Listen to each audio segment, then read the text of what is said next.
पंजाब दे विच अगले महीने बहुत सारे लोगों को बिजली के बिल नहीं आउणगे क्योंकि अज तो सरकार ने ऐलान कर दिता है कि पंजाब के लखां लोगों को 300 यूनिट मुफ्त बिजली देनी असी शुरू कर दी है। 31 दसंबर तक जिन्हां दे बकाया बिजली के बिल खड़े सन वो सारे माफ कर दिते गए ने। कच्चे मुलाजमां नूं पक्के करन दा ऐलान अमली तौर पर कर दिता गया है। अकाली बीजेपी का मुड़ तो गठजोड़ हो सकता है क्योंकि सुखबीर बादल ने बीजेपी की एक अपील नूं मान लिया है। 3 होर मंत्री पंजाब दी कैबिनेट दे विच शामिल हो सकते ने। अज मुख मंत्री भगवंत मान अते दिल्ली दे मुख मंत्री अरविंद केजरीवाल की बैठक हुई है। नवजोत सिंह सिद्धू ने कैप्टन अमरिंदर सिंह नूं ऐसा वाणी पाया कि हाले तक कैप्टन साहब दे पैर लगदे दिखाई नहीं दिंदे। अपनी पार्टी किसी होर पार्टी च शामिल करन जा रहे ने। यह चर्चा चल रही है। पाकिस्तान चोणां दे विच इमरान खान की पार्टी के पोस्टर ते सिद्धू मूसेवाले की तस्वीर लगी है, यानी कि मूसेवाले दी मरण तो बाद तस्वीरां काफ़ी विक ने। पूरे देश तो माफी मंगनी पऊगी थानू बीबी जी अपनी गलत जुबान दे करके सुप्रीम कोर्ट ने कहा है नुपुर शर्मा नू। सत श्री अकाल जी दा खालस टीवी देखने वाले देश दुनिया के साडे सारे दर्शकों का बहुत बहुत स्वागत है। एमरजेंसी बुलेटिन दे नाल मैं हरशरण कौर। बुलेटिन दे विच दसांगे थानू पंजाब भारत ते दुनिया भर दीयां सारियां वड्डियां ताज़ा ते अहम खबरां। शुरुआत करांगे कल दी लोक राय दे नतीजे तो। कल दी लोक राय सी कि आम आदमी पार्टी दी सरकार दे पहले बजट सैशन नूं हर पक्ष तो तुसीं 100 दे विचों किन्ने नंबर दिंदे हो तां ਜਿਹੜੇ ਸਭ ਤੋਂ ਵੱਧ 100 ਨੰਬਰ ਮਿਲੇ ਨੇ ਆਮ ਆਦਮੀ ਪਾਰਟੀ ਦੀ ਸਰਕਾਰ ਦੇ ਇਸ ਬਜਟ ਸੈਸ਼ਨ ਨੂੰ ਸਭ ਤੋਂ ਵੱਧ ਲੋਕਾਂ ਨੇ 100 ਨੰਬਰ ਦਿੱਤੇ ਨੇ। ਉਸ ਤੋਂ ਬਾਅਦ 70 ਤੇ 90 ਤੱਕ ਨੰਬਰ ਦਿੱਤੇ ਨੇ ਲੋਕਾਂ ਨੇ। ਤੀਜੇ ਥਾਂ ਤੇ ਜਿਹੜਾ ਆਉਂਦਾ ਹੈ 3 ਨੰਬਰ ਤੇ 2 ਨੰਬਰ ਇਹ ਵੀ ਲੋਕਾਂ ਨੇ ਦਿੱਤੇ ਨੇ, ਪਰ ਸਭ ਤੋਂ ਵੱਧ 100 ਦੇ ਵਿੱਚੋਂ 100 ਨੰਬਰ ਸਾਡੇ ਦਰਸ਼ਕਾਂ ਨੇ ਦਿੱਤੇ ਨੇ। ਅੱਜ ਦੀ ਲੋਕ ਰਾਏ ਹੈ ਕਿ ਸ਼੍ਰੋਮਣੀ ਅਕਾਲੀ ਦਲ ਨੇ ਬੀਜੇਪੀ ਦੀ ਅਪੀਲ ਦੇ ਉੱਤੇ ਬੀਜੇਪੀ ਦੇ ਰਾਸ਼ਟਰਪਤੀ ਉਮੀਦਵਾਰ द्रौपदी मुर्मू ਨੂੰ ਹਮਾਇਤ ਕਰਨ ਦਾ ਐਲਾਨ ਕਰ ਦਿੱਤਾ ਹੈ ਕਿ ਦੋਵਾਂ ਧਿਰਾਂ ਦੇ ਵਿੱਚ जो सब चल रहा है यह रवैया मुड़ तो अकाली बीजेपी गठजोड़ का संकेत थानू लगता है। जे थानू अजिहा लगता है यस जां हाँ लिखियो, जे थानू नहीं लगता नो जां ना लिखियो। खबरां विस्तार दे नाल ते गल पहलां पंजाब दी करांगे। पंजाब दीयां खबरां दे विच सब तो पहलां 1 जुलाई नूं पंजाब सरकार दे वल्लों कीते गए वड्डे ऐलान दी गल करांगे। सब तो पहली खबर है कि पंजाब दे विच अज तो प्रति महीना 300 यूनिट बिजली मुफ्त मिलनी शुरू हो गई है। यह दावा आम आदमी पार्टी दी सरकार ने कीता है। 1 जुलाई तो पंजाब के लोगों को हर महीने 300 यूनिट मुफ्त बिजली मिलनी शुरू हो गई है। पंजाब के मुख मंत्री भगवंत सिंह मान ने खुद यह दावा किया है। मुख मंत्री मान ने ट्वीट किया है कि पिछलियां सरकारां चोणां दौरान वादे करदियां सी, पूरे हुंदियां 5 साल लंघ जांदे सी पर पूरे नहीं हुंदे सी वादे। हालांकि साडी सरकार ने कहंदे पंजाब के इतिहास दे विच नवीं पिरत पा दित्ती है क्योंकि असीं पंजाबियां दे नाल कीती होई एक होर गारंटी पूरी करन जा रहे हां। 1 जुलाई तो पूरे पंजाब दे विच हर परिवार हर महीने बिजली दे 300 यूनिट मुफ्त मिलणगे। ये मुख मंत्री ने ट्विटर के जरिए ऐलान किया है। इस तो बाद मुख मंत्री भगवंत सिंह मान अपने पार्टी के कौमी कन्वीनर ते दिल्ली के मुख मंत्री अरविंद केजरीवाल नूं मिलण लई दिल्ली चले गए। इस स्कीम के तहत 1 जुलाई तो प्रति महीना 300 यूनिट मुफ्त बिजली मिलूगी। बजट सैशन दे विच भी सरकार ने इसका ऐलान किया सी कि 300 यूनिट मुफ्त बिजली का प्रबंध असीं कर लिया है। सरकार का दावा हुण 43 लाख घरेलू खपतकारां नूं फायदा देवेगा, पर मुफ्त बिजली शर्तां नाल ही मिलेगी। 2 महीने के बिल ते 600 यूनिट फ्री मिलणगे, पर जे 600 तो 1 भी यूनिट वाधा है तो पूरे का पूरा बिजली का बिल भरना पवेगा, कुछ वर्गां नूं छड्ड के। पंजाब दे वित्त मंत्री हरपाल सिंह चीमा ने बजट पेश करने वेले इस वादे नूं समय सिर पुगाउण दा दावा भी कीता सी। पंजाब सरकार ने इस साल दे बजट प्रस्ताव दे विच मुफ्त बिजली देण लई 1800 करोड़ रुपये रखे ने। हालांकि योजना दे अंतिम खाके नूं मंत्री मंडल वल्लों मंजूरी दित्ती जाएगी। जल्दी ही मीटिंग होण दी संभावना है, पर स्कीम शुक्रवार तो लागू करन दा सरकार ने ऐलान कर दिता है। 2022-23 लई 1,55,860 करोड़ रुपए के कुल बजट खर्चे की तजवीज रखता हाँ। आम आदमी पार्टी ने, मानयोग स्पीकर साहब, आम आदमी पार्टी ने होगी जी साडे कौमी कन्वीनर बाजवा साहब पंजाब के मुख मंत्री जी सरदार भगवंत सिंह मान जी ने सब तो पहला इलेक्शन के दौरान पंजाब के हरेक घर के नाल वादा किया सीगा 300 यूनिट मुफ्त बिजली देने का। यह वादा 1 जुलाई 2022 तो लागू हो रहा पंजाब में, यानी बजट खत्म होने के बाद 300 यूनिट हरेक परिवार नूं पंजाब दे नूं घरेलू उत्पादन घरेलू जिहड़ा हैगा उहदी खपत ਉਹਦੇ ਤੇ ਮੁਫਤ ਦਿੱਤੇ ਜਾਣਗੇ। ਇਹ ਸਹੂਲਤ ਕਿਸ ਨੂੰ ਮਿਲੂਗੀ ਤੇ ਕਿਸ ਨੂੰ ਨਹੀਂ ਮਿਲੂਗੀ, ਇਸ ਬਾਰੇ ਪੰਜਾਬ ਦੇ ਬਿਜਲੀ ਮੰਤਰੀ ਹਰਭਜਨ ਸਿੰਘ ਨੇ ਸਭ ਨੂੰ ਸਪਸ਼ਟ ਕੀਤਾ ਹੈ। ਬਿਜਲੀ ਮੰਤਰੀ ਨੇ ਦੱਸਿਆ ਕਿ ਜੇ ਅਨੁਸੂਚਿਤ ਜਾਤੀਆਂ ਯਾਨੀ ਕਿ SC, BC ਅਤੇ ਗਰੀਬੀ ਰੇਖਾ ਤੋਂ ਹੇਠਾਂ ਰਹਿੰਦੀਆਂ ਸ਼੍ਰੇਣੀਆਂ ਦੇ ਲੋਕ 600 ਯੂਨਿਟ ਤੋਂ ਵੱਧ ਬਿਜਲੀ ਖਰਚਦੇ ਨੇ ਤਾਂ ਉਹਨਾਂ ਨੂੰ ਵੀ ਬਿੱਲ ਭਰਨਾ ਪਊਗਾ, ਕਿਉਂਕਿ ਲਗਜ਼ਰੀ ਲਾਈਫ ਸਟਾਈਲ ਹੋ ਜਾਊਗਾ। 600 ਤੋਂ ਵੱਧ ਯੂਨਿਟ ਖਰਚਣ ਤੇ ਉਹਨਾਂ ਨੂੰ ਵੀ ਬਿੱਲ ਆਏਗਾ ਉਸ ਤੋਂ ਬਾਅਦ ਦਾ, ਕਿਉਂਕਿ ਆਮ ਵਰਗ ਦੇ ਕਹਿੰਦੇ ਇੱਕ ਆਮ ਗਰੀਬ ਪਰਿਵਾਰ ਦੇ ਲਈ 600 ਯੂਨਿਟ ਮੁਫਤ ਬਿਜਲੀ ਕਾਫੀ ਹੁੰਦੀ ਹੈ। ਜੇ ਤੁਸੀਂ 600 ਤੋਂ ਵੱਧ ਬਿਜਲੀ ਦੀ ਖਪਤ ਕਰਦੇ ਹੋ ਤਾਂ ਇਹਦਾ ਮਤਲਬ ਹੈ ਕਿ ਤੁਸੀਂ ਇੰਨਾ ਬਿੱਲ ਵੀ ਭਰ ਸਕਦੇ ਹੋ, ਕਿਉਂਕਿ ਆਮ ਤੌਰ ਤੇ ਆਪਾਂ ਦੇਖਦੇ ਹਾਂ ਕਿ ਇਨਸਾਨ ਆਪਣੀਆਂ ਲੋੜਾਂ ਆਪਣੀ ਆਮਦਨ ਦੇ ਹਿਸਾਬ ਨਾਲ ਹੀ ਵਧਾਉਂਦਾ ਹੈ। ਕੈਬਨਿਟ ਮੰਤਰੀ ਹਰਜੋਤ ਸਿੰਘ ਬੈਂਸ ਨੇ ਵੀ ਪੰਜਾਬ ਨੂੰ ਮੁਬਾਰਕਾਂ ਦਿੱਤੀਆਂ ਨੇ। ਲਿਖਿਆ ਕਿ ਪਹਿਲੀ ਗਰੰਟੀ ਪੂਰੀ, ਅੱਜ ਤੋਂ ਹਰੇਕ ਪਰਿਵਾਰ ਨੂੰ 300 ਯੂਨਿਟ ਪ੍ਰਤੀ ਮਹੀਨਾ ਮੁਫਤ ਬਿਜਲੀ। ਸਾਡੇ ਮੁੱਖ ਮੰਤਰੀ ਭਗਵੰਤ ਸਿੰਘ ਮਾਨ ਜੀ ਦਾ ਸ਼ੁਕਰੀਆ। ਗਰੀਬਾਂ ਤੇ ਆਮ ਲੋਕਾਂ ਨੂੰ ਪਾਵਰ ਦੇਣ ਦਾ ਕੰਮ ਸਿਰਫ ਕੇਜਰੀਵਾਲ ਹੀ ਮੁਮਕਿਨ ਕਰ ਸਕਦੇ ਨੇ। ਸੋ ਹੁਣ ਪੰਜਾਬ ਰਾਜ ਪਾਵਰ ਕਾਰਪੋਰੇਸ਼ਨ ਲਿਮਟਿਡ ਦੇ ਜਿਹੜੇ ਬੁਲਾਰੇ ਨੇ ਉਹਨਾਂ ਦੇ ਮੁਤਾਬਿਕ ਪੰਜਾਬ ਦੇ ਵਿੱਚ 73,39,000 ਘਰੇਲੂ ਖਪਤਕਾਰ ਇਸ ਸਕੀਮ ਦਾ ਲਾਭ ਲੈਣਗੇ। 60 ਲੱਖ ਤੋਂ ਵੱਧ ਖਪਤਕਾਰਾਂ ਦੇ ਵੱਲੋਂ ਹਰ ਮਹੀਨੇ 300 ਯੂਨਿਟ ਬਿਜਲੀ ਦੀ ਖਪਤ ਕਰਨ ਦਾ ਅਨੁਮਾਨ ਹੈ। ਹਾਲਾਂਕਿ ਸਾਰਾ ਬੋਝ ਹੈ ਜਿਹੜਾ ਉਹ ਪੰਜਾਬ ਦੇ ਬਿਜਲੀ ਵਿਭਾਗ ਤੇ ਹੀ ਪਵੇਗਾ।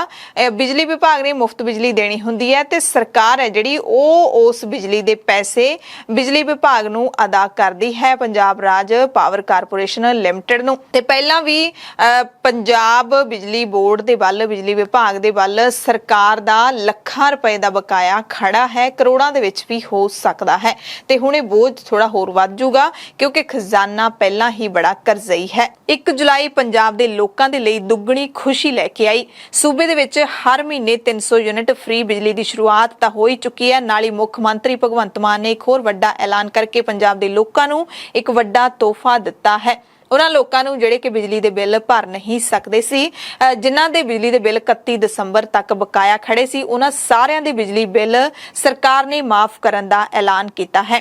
ਇਸ ਸਕੀਮ ਦੇ ਵਿੱਚ ਹਰ ਕਿਲੋਵਾਟ ਤੇ ਹਰ ਕੈਟਾਗਰੀ ਦੇ ਬਿੱਲ ਮਾਫ ਹੋਣਗੇ, ਯਾਨੀ ਕਿ 31 ਦਸੰਬਰ ਤੱਕ ਜਿਨ੍ਹਾਂ ਲੋਕਾਂ ਨੇ ਬਿਜਲੀ ਦੇ ਬਿੱਲ ਨਹੀਂ ਭਰੇ ਉਹਨਾਂ ਦਾ ਭਾਵੇਂ ਜਿੰਨਾ ਮਰਜ਼ੀ ਬਿੱਲ ਹੋਵੇ, ਚਾਹੇ 10 ਰੁਪਏ ਦਾ, ਚਾਹੇ 100 ਦਾ, 2000 ਦਾ ਜਾਂ ਫਿਰ ਕਿੰਨਾ ਵੱਡਾ ਮਰਜ਼ੀ ਬਿੱਲ ਹੋਵੇ, ਉਹਨਾਂ ਨੂੰ ਕੋਈ ਪੈਸਾ ਨਹੀਂ ਦੇਣਾ ਪਵੇਗਾ। ਇਸ ਦੇ ਨਾਲ ਹੀ ਜਿਨ੍ਹਾਂ ਲੋਕਾਂ ਦੇ ਕਨੈਕਸ਼ਨ ਬਿੱਲ ਨਾ ਭਰਨ ਦੀ ਵਜ੍ਹਾ ਕਰਕੇ ਕੱਟ ਦਿੱਤੇ ਗਏ ਨੇ ਉਹਨਾਂ ਨੂੰ ਮੁੜ ਤੋਂ ਬਿਜਲੀ ਦੇ ਕਨੈਕਸ਼ਨ ਦਿੱਤੇ ਜਾਣਗੇ।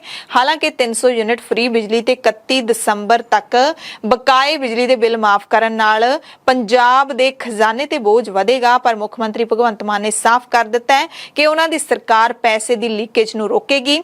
ਐਕਸਾਈਜ਼ ਤੇ ਟਰਾਂਸਪੋਰਟ ਤੋਂ ਪੈਸਾ ਇਕੱਠਾ ਕਰਕੇ ਲੋਕਾਂ ਨੂੰ ਹਰ ਸਹੂਲਤ ਦਿੱਤੀ ਜਾਏਗੀ ਅਤੇ ਮੁੱਖ ਮੰਤਰੀ ਭਗਵੰਤ ਮਾਨ ਨੇ ਇੱਕ ਹੋਰ ਵੱਡਾ ਐਲਾਨ ਵੀ ਕੀਤਾ ਹੈ ਕੱਚੇ ਮੁਲਾਜ਼ਮਾਂ ਨੂੰ ਪੱਕੇ करन दा। अफवाह फैल गई थी कि शायद 2 किलोवाट 1 किलोवाट वाले माफ करेंगे। 31 दिसंबर से पहले जितने भी किलोवाट का आपका बिल है वो भी सारा माफ होगा। उसको हम मतलब बेवकूफ करने जा रहे हैं।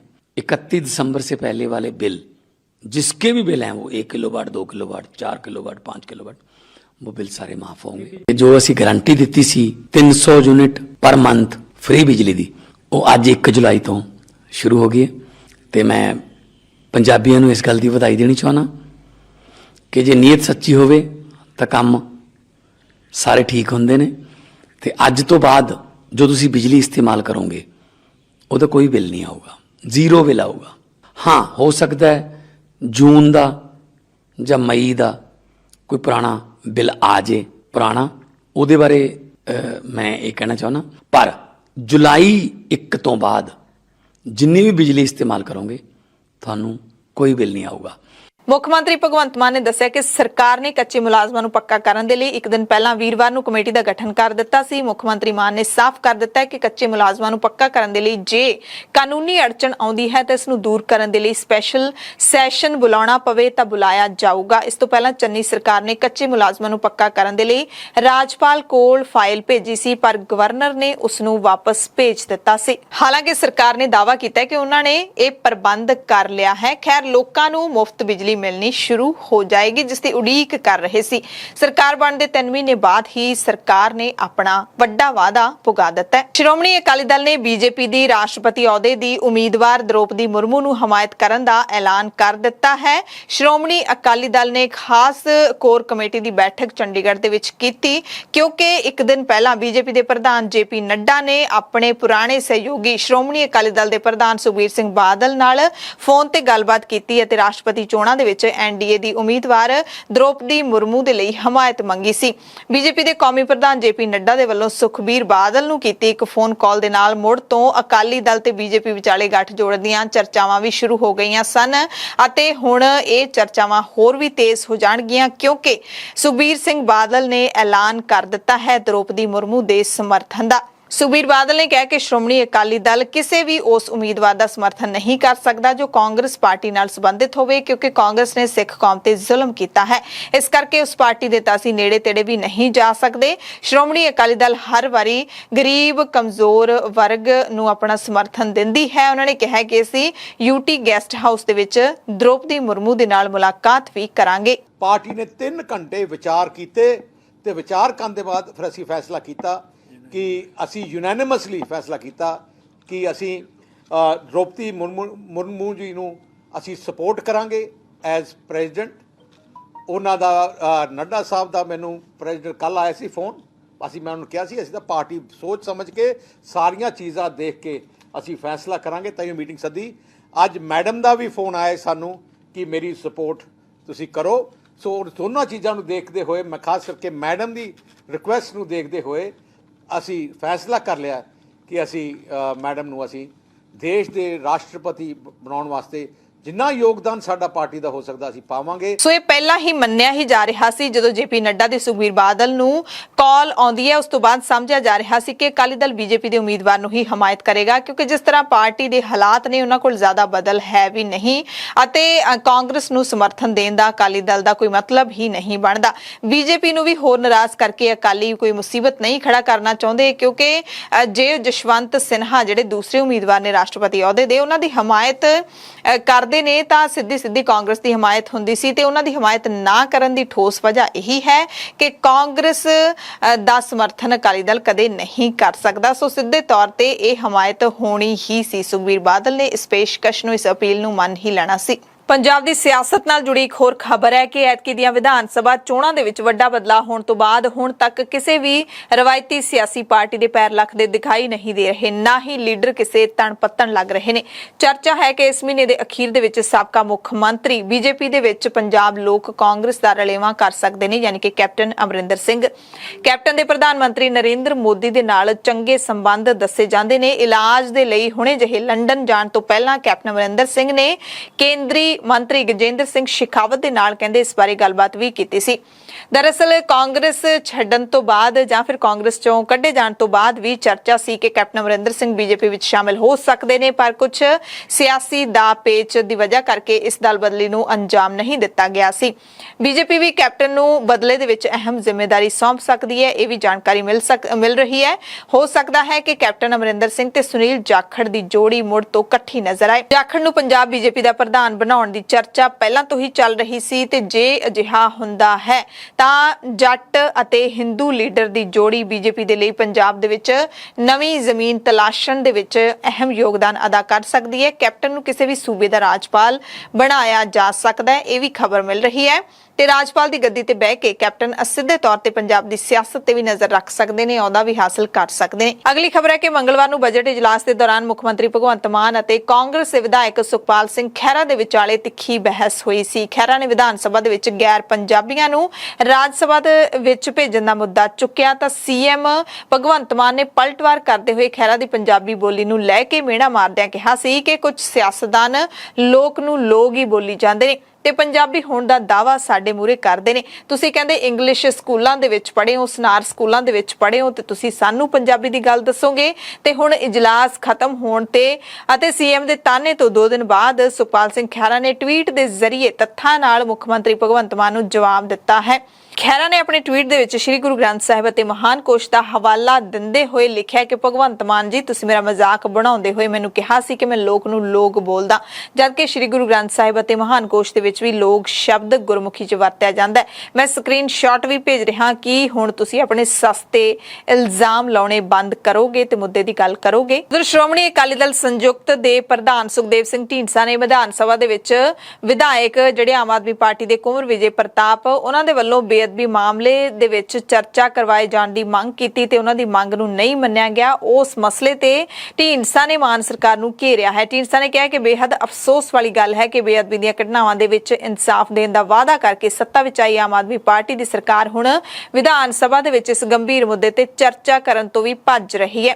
ਢੀਂਡਸਾ ਨੇ ਕਿਹਾ ਕਿ ਵਿਧਾਨ ਸਭਾ ਦੇ ਵਿੱਚ ਕੁਲਤਾਰ ਸਿੰਘ ਸੰਧਵਾ ਨੂੰ ਬੇਅਦਬੀ ਮਾਮਲਿਆਂ ਦੇ ਵਿੱਚ ਕੁੰਵਰ ਵਿਜੇ ਪ੍ਰਤਾਪ ਸਿੰਘ ਦੀ ਮੰਗ ਤੇ ਚਰਚਾ ਕਰਨ ਤੇ ਉਹਨਾਂ ਦਾ ਪੱਖ ਸੁਣਨ ਲਈ ਵੱਖਰੇ ਤੌਰ ਤੇ ਸਮਾਂ ਦੇਣ ਦੀ ਇਜਾਜ਼ਤ ਦੇਣੀ ਚਾਹੀਦੀ ਸੀ। ਢੀਂਡਸਾ ਨੇ ਸਵਾਲ ਚੁੱਕਿਆ ਹੈ ਕਿ ਆਮ ਆਦਮੀ ਪਾਰਟੀ ਦੇ ਸੁਪਰੀਮੋ ਅਰਵਿੰਦ ਕੇਜਰੀਵਾਲ ਨੇ ਤਾਂ ਕਿਹਾ ਸੀ ਕਿ 24 ਘੰਟਿਆਂ ਦੇ ਵਿੱਚ ਅਸੀਂ ਸਜ਼ਾਵਾਂ ਦੇ ਦੇਵਾਂਗੇ, ਪਰ 100 ਦਿਨ ਬੀਤਣ ਤੇ ਵੀ ਇਹਨਾਂ ਦੀ ਸਰਕਾਰ ਨੇ ਇਸ ਮਾਮਲੇ ਦੇ ਵਿੱਚ ਕਾਰਵਾਈ ਤਾਂ ਕੀ ਕਰਨੀ ਸੀ, ਬਲਕਿ ਵਿਧਾਨ ਸਭਾ 'ਚ ਚਰਚਾ ਨਹੀਂ ਕਰਨ ਦੇ ਰਹੇ। ਮਨੀ ਲਾਂਡਰਿੰਗ ਮਾਮਲੇ ਦੇ ਵਿੱਚ ਫਸੇ ਸਾਬਕਾ ਮੁੱਖ ਮੰਤਰੀ ਚਰਨਜੀਤ ਸਿੰਘ ਚੰਨੀ ਦੇ ਭਾਂਜੇ ਭੁਪਿੰਦਰ ਸਿੰਘ ਹਨੀ ਨੂੰ ਹਾਈ ਕੋਰਟ ਤੋਂ ਵੱਡੀ ਰਾਹਤ ਮਿਲੀ ਹੈ। ਹਾਈ ਕੋਰਟ ਨੇ ਹਨੀ ਨੂੰ ਰੈਗੂਲਰ ਜ਼ਮਾਨਤ ਦੇ ਦਿੱਤੀ ਹੈ। ਹਨੀ ਨੂੰ ਪਿਛਲੇ ਸਾਲ ਯਾਨੀ ਕਿ 3 ਨਵੰਬਰ 2021 ਦੇ ਵਿੱਚ ਈਡੀ ਨੇ ਗ੍ਰਿਫਤਾਰ ਕੀਤਾ ਸੀ। FIR ਦਰਜ ਕਰਨ ਤੋਂ ਬਾਅਦ ਹਨੀ ਨੂੰ ਪੰਜਾਬ ਵਿਧਾਨ ਸਭਾ ਚੋਣਾਂ ਤੋਂ ਪਹਿਲਾਂ ਫਰਵਰੀ ਦੇ ਪਹਿਲੇ ਹਫ਼ਤੇ ਮਨੀ ਲਾਂਡਰਿੰਗ, ਮਾਈਨਿੰਗ ਅਫਸਰਾਂ ਦੇ ਤਬਾਦਲੇ ਅਤੇ ਗੈਰ ਕਾਨੂੰਨੀ ਮਾਈਨਿੰਗ ਦੇ ਦੋਸ਼ਾਂ ਤਹਿਤ ਗ੍ਰਿਫਤਾਰ ਕੀਤਾ ਗਿਆ ਸੀ। ਉਸ ਵਕਤ ਚਰਨਜੀਤ ਸਿੰਘ ਚੰਨੀ ਪੰਜਾਬ ਦੇ ਮੁੱਖ ਮੰਤਰੀ ਹੁੰਦੇ ਸਨ। 12 ਜਨਵਰੀ ਨੂੰ ਈਡੀ ਦੀ ਟੀਮ ਨੇ ਮੋਹਾਲੀ ਦੇ ਵਿੱਚ ਹਨੀ ਦੇ ਟਿਕਾਣੇ ਤੇ ਛਾਪਾ ਮਾਰਿਆ ਸੀ। 8 ਕਰੋੜ ਦੀ ਨਕਦੀ ਬਰਾਮਦ ਹੋਈ ਸੀ ਤੇ ਉਸ ਤੋਂ ਕੁਝ ਦਿਨ ਬਾਅਦ ਹਨੀ ਦੇ ਇੱਕ ਦੋਸਤ ਕੋਲੋਂ 2 ਕਰੋੜ ਰੁਪਏ ਦੀ ਨਕਦੀ ਹੋਰ ਬਰਾਮਦ ਹੋਈ ਸੀ ਤੇ ਇਸ ਮਸਲੇ ਦੇ ਵਿੱਚ ਵਿਧਾਨ ਸਭਾ ਚੋਣਾਂ ਨਿਬੜਨ ਤੋਂ ਬਾਅਦ ਕਾਂਗਰਸ ਦੇ ਹਾਰਨ ਤੋਂ ਬਾਅਦ ਈਡੀ ਦੇ ਵੱਲੋਂ ਚਰਨਜੀਤ ਸਿੰਘ ਚੰਨੀ ਤੋਂ ਵੀ ਪੁੱਛਗਿੱਛ ਕੀਤੀ ਜਾ ਚੁੱਕੀ ਹੈ ਤੇ ਪੁੱਛਗਿੱਛ ਕਈ ਘੰਟਿਆਂ ਦੇ ਲਈ ਹੋਈ ਸੀ। ਸੋ ਹਾਈ ਕੋਰਟ ਦੇ ਵੱਲੋਂ ਜਿੱਥੇ ਹਨੀ ਨੂੰ ਰਾਹਤ ਮਿਲੀ ਹੈ, ਉੱਥੇ ਹੀ ਲੁਧਿਆਣਾ ਦੇ ਆਤਮ ਨਗਰ ਹਲਕੇ ਤੋਂ ਲੋਕ ਇਨਸਾਫ ਪਾਰਟੀ ਦੇ ਸਾਬਕਾ ਵਿਧਾਇਕ ਅਤੇ ਮੁਖੀ ਸਿਮਰਜੀਤ ਸਿੰਘ ਬੈਂਸ ਨੂੰ ਸੁਪਰੀਮ ਕੋਰਟ ਨੇ ਝਟਕਾ ਦੇ ਦਿੱਤਾ ਹੈ। ਬੈਂਸ ਦੀ ਪਟੀਸ਼ਨ ਤੇ ਸੁਪਰੀਮ ਕੋਰਟ ਨੇ ਦਖਲ ਦੇਣ ਤੋਂ ਹੀ ਇਨਕਾਰ ਕਰ ਦਿੱਤਾ ਹੈ। ਦਰਅਸਲ ਬੈਂਸ ਦੇ ਖਿਲਾਫ ਜਬਰ ਜਨਾਹ ਦਾ ਮਾਮਲਾ ਦਰਜ ਹੈ। ਇਸ ਮਾਮਲੇ ਵਿੱਚ ਲੁਧਿਆਣੇ ਦੀ ਅਦਾਲਤ ਬੈਂਸ ਨੂੰ ਭਗੌੜਾ ਵੀ ਕਰਾਰ ਦੇ ਚੁੱਕੀ ਹੈ। ਇਸ ਤੋਂ ਪਹਿਲਾਂ ਲੁਧਿਆਣੇ ਦੀ ਸਥਾਨਕ ਅਦਾਲਤ ਅਤੇ ਪੰਜਾਬ ਹਰਿਆਣਾ ਹਾਈ ਕੋਰਟ ਨੇ ਵੀ ਸਿਮਰਜੀਤ ਬੈਂਸ ਦੀ ਅਗਾਊਂ ਜ਼ਮਾਨਤ ਅਰਜ਼ੀ ਨੂੰ ਰੱਦ ਕਰ ਦਿੱਤਾ ਸੀ। ਸੋ ਸੁਪਰੀਮ ਕੋਰਟ ਨੇ ਵੀ ਇਸ ਵਿੱਚ ਦਖਲ ਦੇਣ ਤੋਂ ਇਨਕਾਰ ਕਰ ਦਿੱਤਾ ਹੈ ਤੇ ਹੁਣ ਸਿਮਰਜੀਤ ਸਿੰਘ ਬੈਂਸ ਦੀਆਂ ਜਿਹੜੀਆਂ ਮੁਸ਼ਕਲਾਂ ਨੇ ਉਹਨਾਂ ਦਾ ਹੱਲ ਕੋਈ ਨਹੀਂ ਕਰ ਸਕਦਾ। ਇਹਨਾਂ ਮੁਸ਼ਕਲਾਂ ਦਾ ਹੁਣ ਸਿਰਾ ਲੱਗਣਾ ਹੀ ਬਾਕੀ ਰਹਿ ਗਿਆ, ਯਾਨੀ ਕਿ ਸਿਮਰਜੀਤ ਸਿੰਘ ਬੈਂਸ ਨੂੰ ਆਪਣੀ ਗ੍ਰਿਫਤਾਰੀ ਹੈ ਜਿਹੜੀ ਦੇਣੀ ਹੀ ਪਵੇਗੀ ਜਾਂ ਫਿਰ ਭਗੌੜਾ ਹੀ ਰਹਿਣਾ ਪਵੇਗਾ। ਆਤਮ ਸਮਰਪਣ ਕਰਦੇ ਨੇ ਜਾਂ ਫਿਰ ਇਸੇ ਤਰ੍ਹਾਂ ਲੁਕੇ ਛਿਪੇ ਰਹਿੰਦੇ ਨੇ, ਇਹ ਤਾਂ ਆਉਂਦੇ ਦਿਨਾਂ ਦੇ ਵਿੱਚ ਪਤਾ ਲੱਗੇਗਾ। ਪਰ ਸੁਪਰੀਮ ਕੋਰਟ ਵੱਲੋਂ ਇਨਕਾਰ ਕੀਤੇ ਜਾਣ ਤੋਂ ਬਾਅਦ ਹੁਣ ਸਿਮਰਜੀਤ ਬੈਂਸ ਦੇ ਕੋਲ ਕਾਨੂੰਨੀ ਤੌਰ ਤੇ ਕੋਈ ਰਾਹ ਨਹੀਂ ਬਚਿਆ ਹੈ। 1 ਜੁਲਾਈ ਯਾਨੀ ਕਿ ਨਵੇਂ ਮਹੀਨੇ ਦੀ ਸ਼ੁਰੂਆਤ ਹੋਈ ਹੈ, 7ਵੇਂ ਮਹੀਨੇ ਦੀ ਸ਼ੁਰੂਆਤ ਹੋਈ ਹੈ ਤੇ ਪਹਿਲੀ ਤਰੀਕ ਤੋਂ ਹੀ ਤੁਹਾਡੀ ਜੇਬ ਤੇ ਵੱਡਾ ਅਸਰ ਪੈਣਾ ਸ਼ੁਰੂ ਹੋ ਗਿਆ ਹੈ। Aadhaar, PAN card, crypto currency, motorcycle ਦੀ ਖਰੀਦ ਸ਼ਾਮਿਲ ਹੈ ਕਿ ਇਹ ਸਾਰੀਆਂ ਚੀਜ਼ਾਂ ਨੇ ਜਿਹੜੀਆਂ ਮਹਿੰਗੀਆਂ ਹੋ ਗਈਆਂ ਨੇ। ਤੁਹਾਡੀ ਜੇਬ ਹੈ ਜਿਹੜੀ ਢਿੱਲੀ ਹੋਵੇਗੀ 1 ਜੁਲਾਈ ਤੋਂ ਬਾਅਦ। ਮੋਟਰਸਾਈਕਲ ਮਹਿੰਗੀ ਹੋ ਗਈ ਹੈ। 1 ਜੁਲਾਈ ਤੋਂ ਹੀਰੋ ਮੋਟਰਕਾਰਪ ਨੇ ਆਪਣੇ ਸਾਰੇ ਮਾਡਲ 3000 ਰੁਪਏ ਮਹਿੰਗੇ ਕਰ ਦਿੱਤੇ ਨੇ। ਹੀਰੋ ਕਾਰਪ ਨੇ ਮਹਿੰਗਾਈ ਤੇ ਕੱਚੇ ਮਾਲ ਦੀਆਂ ਵਧੀਆਂ ਕੀਮਤਾਂ ਕਰਕੇ ਇਹ ਫੈਸਲਾ ਲਿਆ ਹੈ। ਆਧਾਰ ਤੇ ਪੈਨ ਜੇ ਤੁਹਾਡਾ ਲਿੰਕ ਨਹੀਂ ਹੈ ਤਾਂ ਜੁਰਮਾਨਾ ਹੋਊਗਾ। ਜੇ ਤੁਸੀਂ ਹਾਲੇ ਵੀ ਲਿੰਕ ਨਹੀਂ ਕੀਤਾ ਤਾਂ ਲਿੰਕ ਕਰ ਲਓ। 30 ਜੂਨ ਤੱਕ ਇਹ ਜੁਰਮਾਨਾ 500 ਰੁਪਏ ਸੀ ਤੇ ਹੁਣ 1 ਜੁਲਾਈ ਤੋਂ 500 ਰੁਪਏ ਹੋਰ ਯਾਨੀ ਕਿ 1000 ਰੁਪਏ ਤੁਹਾਨੂੰ ਦੇਣੇ ਪੈਣਗੇ। ਵਪਾਰ ਦੇ ਦੌਰਾਨ ਮਿਲਣ ਵਾਲੇ ਗਿਫਟ ਤੇ ਵੀ ਹੁਣ 10% ਦੇ ਹਿਸਾਬ ਨਾਲ TDS ਦੇਣਾ ਪਊਗਾ। ਇਹ ਟੈਕਸ ਡਾਕਟਰਾਂ ਤੇ ਸੋਸ਼ਲ ਮੀਡੀਆ ਇਨਫਲੂਐਂਸਰਸ ਤੇ ਲੱਗੇਗਾ। ਸੋਸ਼ਲ ਮੀਡੀਆ ਤੇ ਟੈਕਸ ਤਾਂ ਹੀ ਲੱਗੂਗਾ ਜਦੋਂ ਕਿਸੇ ਕੰਪਨੀ ਦੀ ਮਾਰਕੀਟਿੰਗ ਦਾ ਸਮਾਨ ਆਪਣੇ ਕੋਲ ਰੱਖਦੇ ਨੇ। ਟੋਲ ਵੀ ਵੱਧ ਦੇਣਾ ਪਊਗਾ। ਪੰਜਾਬ ਦੇ ਟੋਲ ਤੋਂ ਬਾਅਦ ਹੁਣ ਦਿੱਲੀ ਦੇਹਰਾਦੂਨ ਹਾਈਵੇ ਤੇ ਵੀ ਟੋਲ ਵਧਾ ਦਿੱਤਾ ਗਿਆ ਹੈ। ਟੋਲ ਤੋਂ ਗੁਜ਼ਰਨ ਵਾਲਿਆਂ ਨੂੰ 5 ਰੁਪਏ ਤੋਂ 80 ਰੁਪਏ ਤੱਕ ਵੱਧ ਪੈਸੇ ਦੇਣੇ ਪੈਣਗੇ। ਕ੍ਰਿਪਟੋ ਕਰੰਸੀ ਦੇ ਲੈਣ ਦੇਣ ਤੇ TDS ਦੇਣਾ ਪਵੇਗਾ। ਜੇ ਤੁਸੀਂ ਕ੍ਰਿਪਟੋ ਕਰੰਸੀ ਦੇ ਵਿੱਚ 10,000 ਤੋਂ ਵੱਧ ਦਾ ਲੈਣ ਦੇਣ ਕਰ ਰਹੇ ਹੋ ਤਾਂ ਤੁਹਾਨੂੰ 1% ਦੀ ਟੈਕਸ ਭਰਨਾ ਪਊਗਾ। ਇਨਕਮ ਟੈਕਸ ਵਿਭਾਗ ਨੇ ਵੈਡ ਅਧੀਨ ਨੋਟੀਫਿਕੇਸ਼ਨ ਕੱਢਿਆ ਜਿਸ ਮੁਤਾਬਿਕ ਹੁਣ ਟੈਕਸ ਤੁਹਾਨੂੰ ਦੇਣਾ ਹੀ ਪਊਗਾ। ਪੰਜਾਬ ਦੇ ਵਿੱਚ ਭ੍ਰਿਸ਼ਟ ਅਧਿਕਾਰੀਆਂ ਦੇ ਖਿਲਾਫ ਇੱਕ ਹੋਰ ਵੱਡੀ ਕਾਰਵਾਈ ਹੋਈ ਹੈ। ਭ੍ਰਿਸ਼ਟਾਚਾਰ ਵਿਰੋਧੀ ਐਕਸ਼ਨ ਲਾਈਨ ਤੇ ਮਿਲੀਆਂ ਸ਼ਿਕਾਇਤਾਂ ਤੋਂ ਬਾਅਦ ਭ੍ਰਿਸ਼ਟਾਚਾਰ ਦੇ ਦੋਸ਼ ਵਿੱਚ ਪਟਵਾਰੀ ਸਮੇਤ 3 ਜਣੇ ਗ੍ਰਿਫਤਾਰ ਕੀਤੇ ਗਏ ਨੇ। ਜਲੰਧਰ ਤੇ ਲੁਧਿਆਣਾ ਦੇ ਵਿੱਚ 2 FIR ਦਰਜ ਹੋਈਆਂ ਨੇ। ਇੱਕ ਪਿਛਲੇ ਭ੍ਰਿਸ਼ਟਾਚਾਰ ਦੇ ਕੇਸ ਵਿੱਚ ਲੀਡ ਰਾਈਟਰ ਨੂੰ ਵੀ ਗ੍ਰਿਫਤਾਰ ਕੀਤਾ ਗਿਆ ਹੈ। ਮੁੱਖ ਮੰਤਰੀ ਭਗਵੰਤ ਸਿੰਘ ਮਾਨ ਨੇ ਸੀਐਮ ਬਣ ਤੋਂ ਬਾਅਦ ਸਭ ਤੋਂ ਪਹਿਲਾਂ ਇਹ ਨੰਬਰ ਹੀ ਜਾਰੀ ਕੀਤਾ ਸੀ 9501200200। ਇਸ ਨੰਬਰ ਤੇ ਕਾਲ ਕਰਨ ਤੋਂ ਬਾਅਦ ਹੀ ਇਹ ਵੱਡੀ ਕਾਰਵਾਈ ਹੈ ਜਿਹੜੀ ਉਹ ਕੀਤੀ ਗਈ ਹੈ। ਵਿਜੀਲੈਂਸ ਬਿਊਰੋ ਦੇ ਚੀਫ ਡਾਇਰੈਕਟਰ ਵਰਿੰਦਰ ਕੁਮਾਰ ਨੇ ਇਹ ਜਾਣਕਾਰੀ ਦਿੱਤੀ ਹੈ ਕਿ ਪਹਿਲੇ ਮਾਮਲੇ ਦੇ ਵਿੱਚ ਬੰਗਾ ਵਿੱਚ ਤੈਨਾਤ ਪਟਵਾਰੀ ਮਾਨਵਦੀਪ ਸਿੰਘ ਤੇ ਉਸਦੇ ਸਾਥੀ ਨਵਜੋਤ ਕੁਮਾਰ ਉਰਫ ਲਵੀ ਨੂੰ ਸ਼ਿਕਾਇਤਕਰਤਾ ਤੋਂ ਜ਼ਮੀਨ ਦੇ ਤਬਾਦਲੇ ਦੇ ਇੰਤਕਾਲ ਦਰਜ ਕਰਵਾਉਣ ਦੇ ਬਦਲੇ 2000 ਰੁਪਏ ਦੀ ਨਜਾਇਜ਼ ਰਿਸ਼ਵਤ ਲੈਣ ਦੇ ਦੋਸ਼ ਵਿੱਚ ਗ੍ਰਿਫਤਾਰ ਕੀਤਾ ਗਿਆ ਹੈ।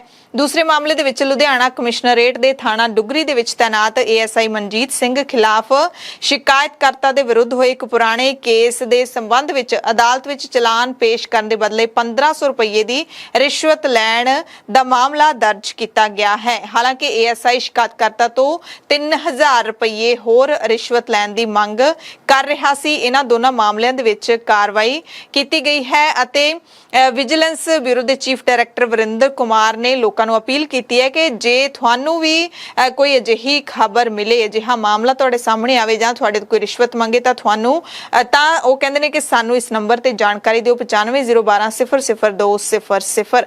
ਹਾਲਾਂਕਿ ਇਹ ਸੀਐਮਓ ਦਾ ਨੰਬਰ ਹੈ ਤੇ ਸੀਐਮਓ ਦੇ ਵੱਲੋਂ ਸਾਰੀਆਂ ਸ਼ਿਕਾਇਤਾਂ ਨੇ ਜਿਹੜੀਆਂ ਉਹ ਪੁਲਿਸ ਨੂੰ ਦਿੱਤੀਆਂ ਜਾਂਦੀਆਂ ਨੇ, ਪੁਲਿਸ ਜਾਂਚ ਕਰਦੀ ਹੈ ਤੇ ਫਿਰ ਉਸ ਤੇ ਐਕਸ਼ਨ ਲਿਆ ਜਾਂਦਾ ਹੈ। ਪੰਜਾਬੀ ਗਾਇਕ ਸਿੱਧੂ ਮੂਸੇਵਾਲਾ ਦੇ ਕਤਲकांड ਨੂੰ ਵਾਪਰੇ ਹੋਏ 1 ਮਹੀਨੇ ਤੋਂ 3 ਦਿਨ ਵੱਧ ਬੀਤ ਚੁੱਕੇ ਨੇ, ਪਰ ਹਾਲੇ ਤੱਕ ਵੀ ਪੁਲਿਸ ਦੀ ਜਾਂਚ ਸਿਰੇ ਨਹੀਂ ਲੱਗੀ ਹੈ, ਤਣ ਪੱਤਣ ਨਹੀਂ ਲੱਗੀ ਹੈ। ਇਸ ਕੇਸ ਦੇ ਵਿੱਚ ਪੁਲਿਸ ਦੇ ਵੱਲੋਂ ਜੱਗੂ ਭਗਵਾਨਪੁਰੀਆ ਦਾ ਰਿਮਾਂਡ ਲਿਆ ਗਿਆ ਹੈ। 7 ਦਿਨ ਦਾ ਰਿਮਾਂਡ ਹੈ, 6 ਜੁਲਾਈ ਨੂੰ ਖਤਮ ਹੋਣਾ ਹੈ। 1 ਜੁਲਾਈ ਨੂੰ ਉਸ ਦੇ ਰਿਮਾਂਡ ਦਾ ਦੂਸਰਾ ਦਿਨ ਸੀ ਤੇ 1 ਜੁਲਾਈ ਨੂੰ ਉਸ ਤੋਂ ਲਗਾਤਾਰ ਪੁੱਛ ਪੜਤਾਲ ਕੀਤੀ ਗਈ ਹੈ। ਹਾਲਾਂਕਿ ਉਸ ਨੂੰ ਲਾਰੈਂਸ ਵਾਂਗ ਮੁਹਾਲੀ ਨਹੀਂ ਲਿਆਂਦਾ ਗਿਆ, ਉਸ ਨੂੰ ਮਾਨਸਾ ਦੇ ਸੀਆਈਏ ਦਫ਼ਤਰ ਦੇ ਵਿੱਚ ਹੀ ਰੱਖਿਆ ਗਿਆ, ਸਖਤ ਸੁਰੱਖਿਆ ਦੇ ਘੇਰੇ ਦੇ ਵਿੱਚ ਰੱਖਿਆ ਗਿਆ ਹੈ। ਮਾਨਸਾ ਦੇ ਐਸਐਸਪੀ ਦੇ ਦੱਸਣ ਦੇ ਮੁਤਾਬਿਕ 50 ਸਵਾਲ ਤਿਆਰ ਕੀਤੇ ਗਏ ਨੇ ਜਿਹੜੇ ਕਿ ਜੱਗੂ ਤੋਂ ਪੁੱਛੇ ਜਾਣਗੇ ਅਤੇ ਸੰਭਾਵਨਾ ਹੈ ਕਿ ਜੱਗੂ ਤੇ ਲਾਰੈਂਸ ਬਿਸ਼ਨੋਈ ਨੂੰ ਆਮੋ ਸਾਹਮਣੇ ਬਿਠਾ ਕੇ ਵੀ ਪੁੱਛ ਪੜਤਾਲ ਕੀਤੀ ਜਾਊਗੀ। ਤੇ ਹੁਣ ਇਸ ਮਾਮਲੇ ਦੇ ਵਿੱਚ ਘੋੜਿਆਂ ਦੇ ਇੱਕ ਵਪਾਰੀ ਨੌਜਵਾਨ ਨੂੰ ਗ੍ਰਿਫਤਾਰ ਕੀਤਾ ਗਿਆ ਹੈ। ਸਤਬੀਰ ਸਿੰਘ ਇਸ ਦਾ ਨਾਮ ਹੈ। ਨੌਜਵਾਨ ਦਾ ਪੰਜਾਬ ਦਾ ਹੀ ਰਹਿਣ ਵਾਲਾ ਹੈ। ਸਤਬੀਰ ਸਿੰਘ ਅੰਮ੍ਰਿਤਸਰ ਦੇ ਪਿੰਡ ਤਲਵੰਡੀ ਰਾਏ ਦਾਦੂ ਦਾ ਰਹਿਣ ਵਾਲਾ ਹੈ। ਪੁਲਿਸ ਮੁਤਾਬਿਕ ਸਤਬੀਰ ਦੇ ਸਟੱਡ ਫਾਰਮ ਨੇ ਤੇ ਉਸਦੇ ਕੋਲ 40 ਤੋਂ ਵੱਧ ਘੋੜੇ ਨੇ। ਚੰਗੀ ਨਸਲ ਦੇ, ਮਹਿੰਗੀ ਨਸਲ ਦੇ ਘੋੜੇ ਉਸਨੇ ਪਾਲੇ ਹੋਏ ਨੇ ਤੇ ਸ਼ੂਟਰਾਂ ਨੂੰ ਹਥਿਆਰ ਸਪਲਾਈ ਕਰਨ ਦਾ ਇਸ ਦੇ ਖਿਲਾਫ ਇਲਜ਼ਾਮ ਲੱਗਿਆ ਹੈ। ਸ਼ੱਕ ਹੈ ਕਿ ਇਸਨੇ ਪੂਰੀ ਮਦਦ ਕੀਤੀ ਹੈ ਹਥਿਆਰ ਸਪਲਾਈ ਕਰਨ ਦੇ ਵਿੱਚ। ਫਾਰਚੂਨਰ ਸਮੇਤ ਮੁਲਜ਼ਮ ਸਤਬੀਰ ਸਿੰਘ ਨੂੰ ਲੁਧਿਆਣੇ ਤੋਂ ਕਾਬੂ ਕੀਤਾ ਹੈ। ਇਸ ਦੇ ਕੋਲੋਂ ਕੁਝ ਹਥਿਆਰ ਵੀ ਬਰਾਮਦ ਹੋਏ ਨੇ। ਹਾਲਾਂਕਿ ਹਥਿਆਰ ਸਿੱਧੂ ਮੂਸੇਵਾਲੇ ਦੇ ਕਤਲ ਕੇਸ ਦੇ ਵਿੱਚ ਵਰਤੇ ਗਏ ਸੀ ਜਾਂ ਨਹੀਂ, ਇਸ ਬਾਰੇ ਕੋਈ ਵੀ ਪੁਸ਼ਟੀ ਨਹੀਂ ਹੋ ਸਕੀ ਹੈ। ਵਿਦੇਸ਼ ਭੱਜਣ ਦੀ ਕਹਿੰਦੇ ਇਹ ਫਿਰਾਕ ਦੇ ਵਿੱਚ ਸੀ। ਅੰਮ੍ਰਿਤਸਰ ਤੋਂ ਦਿੱਲੀ ਨੂੰ ਜਾ ਰਿਹਾ ਸੀ ਪਰ ਪੁਲਿਸ ਨੇ ਇਸ ਨੂੰ ਕਾਬੂ ਕਰ ਲਿਆ। ਇਸ ਦਾ ਨਾਮ ਸਤਬੀਰ ਸਿੰਘ ਹੈ। ਮੂਸੇਵਾਲਾ ਕਤਲकांड ਦੀ ਜਾਂਚ ਸਿਰੇ ਲੱਗੇ, ਇਸ ਦੀ ਸਾਰੇ ਉਡੀਕ ਕਰ ਰਹੇ ਨੇ। ਇਸੇ ਦਰਮਿਆਨ ਸਿੱਧੂ ਨੂੰ ਜਿੱਥੇ ਪੂਰੀ ਦੁਨੀਆ ਦੇ ਵਿੱਚ ਉਸਦੇ ਪ੍ਰਸ਼ੰਸਕਾਂ ਦੇ ਵੱਲੋਂ ਯਾਦ ਕੀਤਾ ਜਾ ਰਿਹਾ, ਉੱਥੇ ਪਾਕਿਸਤਾਨ ਦੇ ਵਿੱਚ ਵੀ ਪਾਕਿਸਤਾਨੀ ਫੈਨ ਮੂਸੇਵਾਲੇ ਨੂੰ ਲਗਾਤਾਰ ਯਾਦ ਕਰ ਰਹੇ ਨੇ। ਮੂਸੇਵਾਲੇ ਦੀਆਂ ਤਸਵੀਰਾਂ ਤੇ ਵੀਡੀਓਜ਼ ਲਗਾਤਾਰ ਲੋਕਾਂ ਦੇ ਵੱਲੋਂ ਸਾਂਝੀਆਂ ਕੀਤੀਆਂ ਜਾ ਰਹੀਆਂ ਨੇ ਤੇ ਮੂਸੇਵਾਲਾ ਲੋਕਾਂ ਦੇ ਦਿਲਾਂ ਵਿੱਚ ਇਸ ਕਦਰ ਥਾਂ ਬਣਾ ਚੁੱਕਿਆ ਕਿ ਸਿੱਧੂ ਦੀ ਫੋਟੋ ਹੁਣ ਪਾਕਿਸਤਾਨ ਦੀ ਘਰੇਲੂ ਸਿਆਸਤ ਦੇ ਵਿੱਚ ਵੀ ਵਰਤੀ ਜਾਣ ਲੱਗੀ ਹੈ। ਪਾਕਿਸਤਾਨ ਦੇ ਪੰਜਾਬ ਦੇ ਵਿੱਚ ਜ਼ਿਮਨੀ ਚੋਣ ਹੋਈ ਹੈ, ਉਸ ਦੇ ਵਿੱਚ ਇਮਰਾਨ ਖਾਨ ਦੀ ਪਾਰਟੀ ਦੇ ਉਮੀਦਵਾਰ ਜੈਨ ਕੁਰੈਸ਼ੀ ਦੇ ਨਾਲ ਮੂਸੇਵਾਲੇ ਦੀ ਤਸਵੀਰ ਦੇਖਣ ਨੂੰ ਮਿਲੀ ਹੈ। ਪੋਸਟਰ ਨੇ ਜਿਹੜੇ ਉਹ ਦੇਖੇ ਜਾ ਸਕਦੇ ਨੇ। ਜੈਨ ਕੁਰੈਸ਼ੀ ਮੁਲਤਾਨ ਇਲਾਕੇ ਦੇ ਪੀਪੀ 217 ਤੋਂ ਚੋਣ ਲੜ ਰਿਹਾ ਹੈ। ਉਹਨਾਂ ਦੇ ਚੋਣ ਹੋਰਡਿੰਗ ਤੇ ਮੂਸੇਵਾਲੇ ਦੀ ਜਿਹੜੀ ਤਸਵੀਰ ਛਪੀ ਹੈ ਉਹ ਸੋਸ਼ਲ ਮੀਡੀਆ ਤੇ ਚਰਚਾ ਦਾ ਵਿਸ਼ਾ ਬਣੀ ਹੋਈ ਹੈ। ਪੋਸਟਰ ਤੇ ਉਹਨਾਂ ਦੀ ਪਾਰਟੀ ਦੇ ਕੁਝ ਅਹੁਦੇਦਾਰਾਂ ਦੇ ਨਾਮ ਨੇ, ਤਸਵੀਰਾਂ ਨੇ, ਇਮਰਾਨ ਖਾਨ ਦੀ ਫੋਟੋ ਵੀ ਲੱਗੀ ਹੋਈ ਹੈ ਅਤੇ ਸਿੱਧੂ ਮੂਸੇਵਾਲੇ ਦੀ ਫੋਟੋ ਵੀ ਵੱਡੇ ਆਕਾਰ ਦੇ ਵਿੱਚ ਲੱਗੀ ਹੋਈ ਹੈ। ਮੂਸੇਵਾਲਾ ਦੀ ਤਸਵੀਰ ਦੇ ਨਾਲ ਉਸਦੇ ਗੀਤ ਦਾ ਜ਼ਿਕਰ ਵੀ ਕੀਤਾ ਹੋਇਆ, 295 ਲਿਖਿਆ ਹੋਇਆ।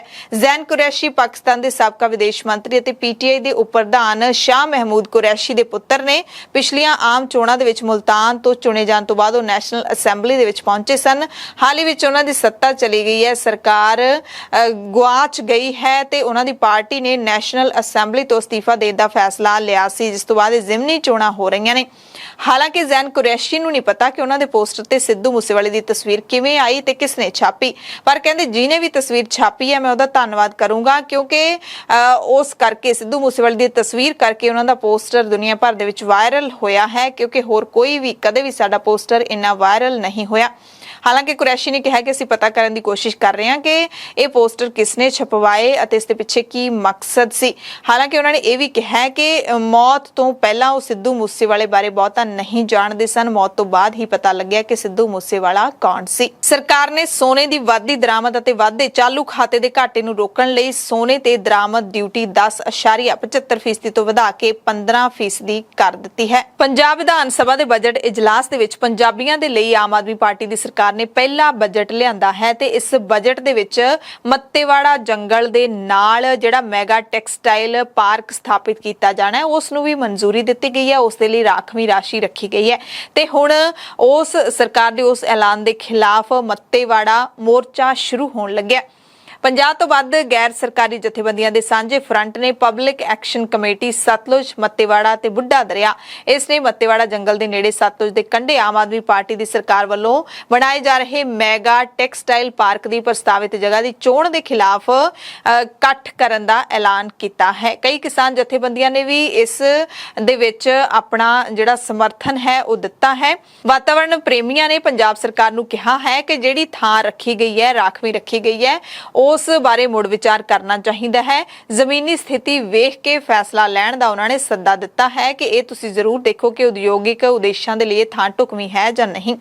ਭਾਈ ਕਨਈਆ ਕੈਂਸਰ ਰੋਕੋ ਸੇਵਾ ਸੁਸਾਇਟੀ ਦੇ ਪ੍ਰਧਾਨ Gurpreet Singh Chandbaja, colonel CM Lakhanpal, RTI ਕਾਰਕੁਨ ਕੁਲਦੀਪ ਸਿੰਘ ਖਹਿਰਾ ਸਮੇਤ ਹੋਰ ਪਹੁੰਚੇ। ਵਾਤਾਵਰਣ ਪ੍ਰੇਮੀਆਂ ਨੇ ਪ੍ਰੈਸ ਕਲੱਬ ਚੰਡੀਗੜ੍ਹ ਦੇ ਵਿੱਚ ਪ੍ਰੈਸ ਕਾਨਫਰੰਸ ਕੀਤੀ ਤੇ ਕਿਹਾ ਕਿ ਸਤਲੁਜ ਦਰਿਆ ਤਾਂ ਪਹਿਲਾਂ ਹੀ ਇੰਨਾ ਜ਼ਿਆਦਾ ਪ੍ਰਦੂਸ਼ਿਤ ਤੇ ਜ਼ਹਿਰੀਲਾ ਹੋ ਚੁੱਕਿਆ ਹੈ ਕਿ ਇਹਦਾ ਪਾਣੀ ਪੀਣ ਨਾਲ ਦੱਖਣੀ ਪੰਜਾਬ ਦੇ ਪਿੰਡਾਂ ਵਿੱਚ ਕੈਂਸਰ ਤੇ ਵੱਡੀ ਗਿਣਤੀ ਵਿੱਚ ਬੱਚਿਆਂ ਨੂੰ ਜਮਾਂਦਰੂ ਨੁਕਸ ਪੈ ਰਹੇ ਨੇ ਤੇ ਇਹਦੇ ਲਾਗੇ ਜਦੋਂ ਇਹ ਟੈਕਸਟਾਈਲ ਪਾਰਕ ਬਣਾਇਆ ਜਾਊਗਾ, ਹੱਬ ਬਣਾਇਆ ਜਾਊਗਾ ਤਾਂ ਪਾਣੀ ਹੋਰ ਵੀ ਜ਼ਹਿਰੀਲਾ ਹੋਊਗਾ। ਇਹਨਾਂ ਵਾਤਾਵਰਣ ਪ੍ਰੇਮੀਆਂ ਨੇ ਮੁੱਖ ਮੰਤਰੀ ਭਗਵੰਤ ਮਾਨ ਦੀ ਸਰਕਾਰ ਨੂੰ ਕੈਪਟਨ ਅਮਰਿੰਦਰ ਸਿੰਘ ਦੀ ਸਰਕਾਰ ਵੱਲੋਂ ਲਏ ਗਲਤ ਫੈਸਲਿਆਂ ਨੂੰ ਅੱਗੇ ਨਾ ਵਧਾਉਣ ਦੀ ਅਪੀਲ ਕੀਤੀ। ਵਾਤਾਵਰਣ ਪ੍ਰੇਮੀਆਂ ਨੇ ਸਰਕਾਰ ਨੂੰ ਬੁੱਢਾ ਦਰਿਆ, ਭੱਟੀਆਂ ਡਰੇਨ, ਕਾਲਾ ਸੰਘਿਆ ਡਰੇਨ ਅਤੇ ਚਿੱਟੀ ਵੇਈ ਦੇ ਜ਼ਹਿਰੀਲੇ ਗੰਦੇ ਪਾਣੀ ਦੇ ਵਹਾਅ ਨੂੰ ਰੋਕਣ ਲਈ ਠੋਸ ਕਦਮ ਚੁੱਕਣ ਦੀ ਅਪੀਲ ਕੀਤੀ ਹੈ। ਇਹਦੇ ਨਾਲ ਹੀ ਸਾਰੇ ਉਦਯੋਗਿਕ ਇਲਾਕਿਆਂ ਨੂੰ ਦਰਿਆਵਾਂ ਦੇ ਕਿਨਾਰਿਆਂ ਤੋਂ ਦੂਰ ਰੱਖਣ ਦੀ ਮੰਗ ਵੀ ਕੀਤੀ ਹੈ। ਪੰਜਾਬ ਦੇ ਅਸੀਂ ਨਿੱਤ ਪੜ੍ਹਦੇ ਹਾਂ ਗੁਰਬਾਣੀ ਗੁਰੂ ਨਾਨਕ ਸਾਹਿਬ ਦੀ, ਪਵਨ ਗੁਰੂ ਪਾਣੀ ਪਿਤਾ ਮਾਤਾ ਧਰਤ ਮਹੱਤ, ਪਰ ਪਿਛਲੇ 30-35 ਸਾਲ ਦੇ ਅਖੌਤੀ ਵਿਕਾਸ ਨੇ ਸਾਡੇ ਤੋਂ ਧਰਤੀ, ਹਵਾ ਤੇ ਪਾਣੀ ਸਾਰਾ ਕੁਝ ਖੋਲਿਆ। ਅਸੀਂ ਲੰਮੇ ਸਮੇਂ ਤੋਂ ਸਾਰੇ ਇਕੱਠੇ ਹੋ ਕੇ ਬੁੱਢੇ ਨਾਲੇ ਦੇ ਵਿੱਚ ਜਿਹੜੀ ਜ਼ਹਿਰ ਸਿੱਟੀ ਜਾ ਰਹੀ ਹੈ ਉਹਨੂੰ ਰੋਕਣ ਲਈ ਸੰਘਰਸ਼ ਕਰਦੇ, ਭਾਵੇਂ ਦਿੱਲੀ ਦੇ ਕੇਂਦਰੀ ਮੰਤਰੀਆਂ ਨੂੰ ਮਿਲਣਾ ਪਵੇ, ਭਾਵੇਂ ਹਿਮਾਚਲ ਦੇ ਮੁੱਖ ਮੰਤਰੀ ਜਾਂ ਪੰਜਾਬ ਦੇ। ਸਾਨੂੰ ਆਸ ਸੀਗੀ ਵੀ ਨਵੀਂ ਸਰਕਾਰ ਆਈ ਆ, ਇਹ ਬੁੱਢੇ ਨਾਲੇ 'ਚ ਜਿਹੜਾ ਜ਼ਹਿਰ ਸਿੱਟਿਆ ਜਾ ਰਿਹਾ ਉਹਨੂੰ ਬੰਦ ਕਰਨਗੇ। ਜਿਹੜਾ ਲੁਧਿਆਣੇ ਦਾ ਜ਼ਹਿਰੀਲਾ ਪਾਣੀ ਸਾਨੂੰ ਮਾਲਵੇ ਦੇ ਲੁਧਿਆਣਾ, ਮੋਗਾ, ਫਿਰੋਜ਼ਪੁਰ, ਫਰੀਦਕੋਟ, ਮੁਕਤਸਰ ਸਾਹਿਬ, ਫਾਜ਼ਿਲਕਾ, ਅੱਗੇ ਜੋਧਪੁਰ ਤੱਕ ਇਹ ਪਾਣੀ ਲੋਕ ਪੀਂਦੇ ਆ, ਜਿਹਦੇ ਦੁਰਪ੍ਰਭਾਵ ਅਸੀਂ ਦੇਖਿਆ। ਸਰਕਾਰਾਂ ਕਹਿੰਦੀਆਂ ਵੀ ਅਸੀਂ ਜਿਹੜਾ ਸਾਨੂੰ ਇੰਡਸਟਰੀ ਆ ਉਹ ਮਾਲੀਆ ਦਿੰਦੀ ਆ, ਪਰ ਪੰਜਾਬ ਦੇ ਹਸਪਤਾਲ ਅੱਜ ਜਿਹੜੀ ਪੰਜਾਬ ਦੀ ਯੋਧਿਆਂ ਦੀ ਧਰਤੀ ਸੀਗੀ ਅੱਜ ਉਹ ਬਿਮਾਰਾਂ ਦੀ ਧਰਤੀ ਬਣ ਗਈ ਆ। ਇਹਨਾਂ ਵਾਤਾਵਰਣ ਪ੍ਰੇਮੀਆਂ ਦੀ ਮੰਗ ਬੜੀ ਹੀ ਜਾਇਜ਼ ਹੈ, ਪੰਜਾਬ ਦੇ ਭਲੇ ਦੀ ਖਾਤਰ ਹੈ ਤੇ ਸਾਰਿਆਂ ਨੂੰ ਇਸ ਮੰਗ ਦੇ ਵਿੱਚ ਸਾਥ ਵੀ ਦੇਣਾ ਚਾਹੀਦਾ ਹੈ, ਇਸ ਮੋਰਚੇ ਵਿੱਚ ਸਾਥ ਦੇਣਾ ਚਾਹੀਦਾ ਹੈ। ਦਰਅਸਲ ਪੰਜਾਬ ਦੇ ਮੁੱਖ ਮੰਤਰੀ ਭਗਵੰਤ ਸਿੰਘ ਮਾਨ ਨੇ ਬਜਟ ਸੈਸ਼ਨ ਦੇ ਵਿੱਚ ਮੈਗਾ ਟੈਕਸਟਾਈਲ ਪਾਰਕ, ਕੁੰਭਕਲਾ ਉਦਯੋਗਿਕ ਪਾਰਕ ਦਾ ਪੱਖ ਵੀ ਰੱਖਿਆ ਸੀ। ਹਾਲਾਂਕਿ ਕਾਂਗਰਸ ਦੇ ਲੀਡਰ ਸੁਖਪਾਲ ਸਿੰਘ ਖਹਿਰਾ, ਪ੍ਰਗਟ ਸਿੰਘ ਤੇ ਵਿਰੋਧੀ ਧਿਰ ਦੇ ਲੀਡਰ ਪ੍ਰਤਾਪ ਸਿੰਘ ਬਾਜਵਾ ਨੇ ਇਸ ਦੀ ਸਖਤ ਆਲੋਚਨਾ ਕੀਤੀ ਸੀ।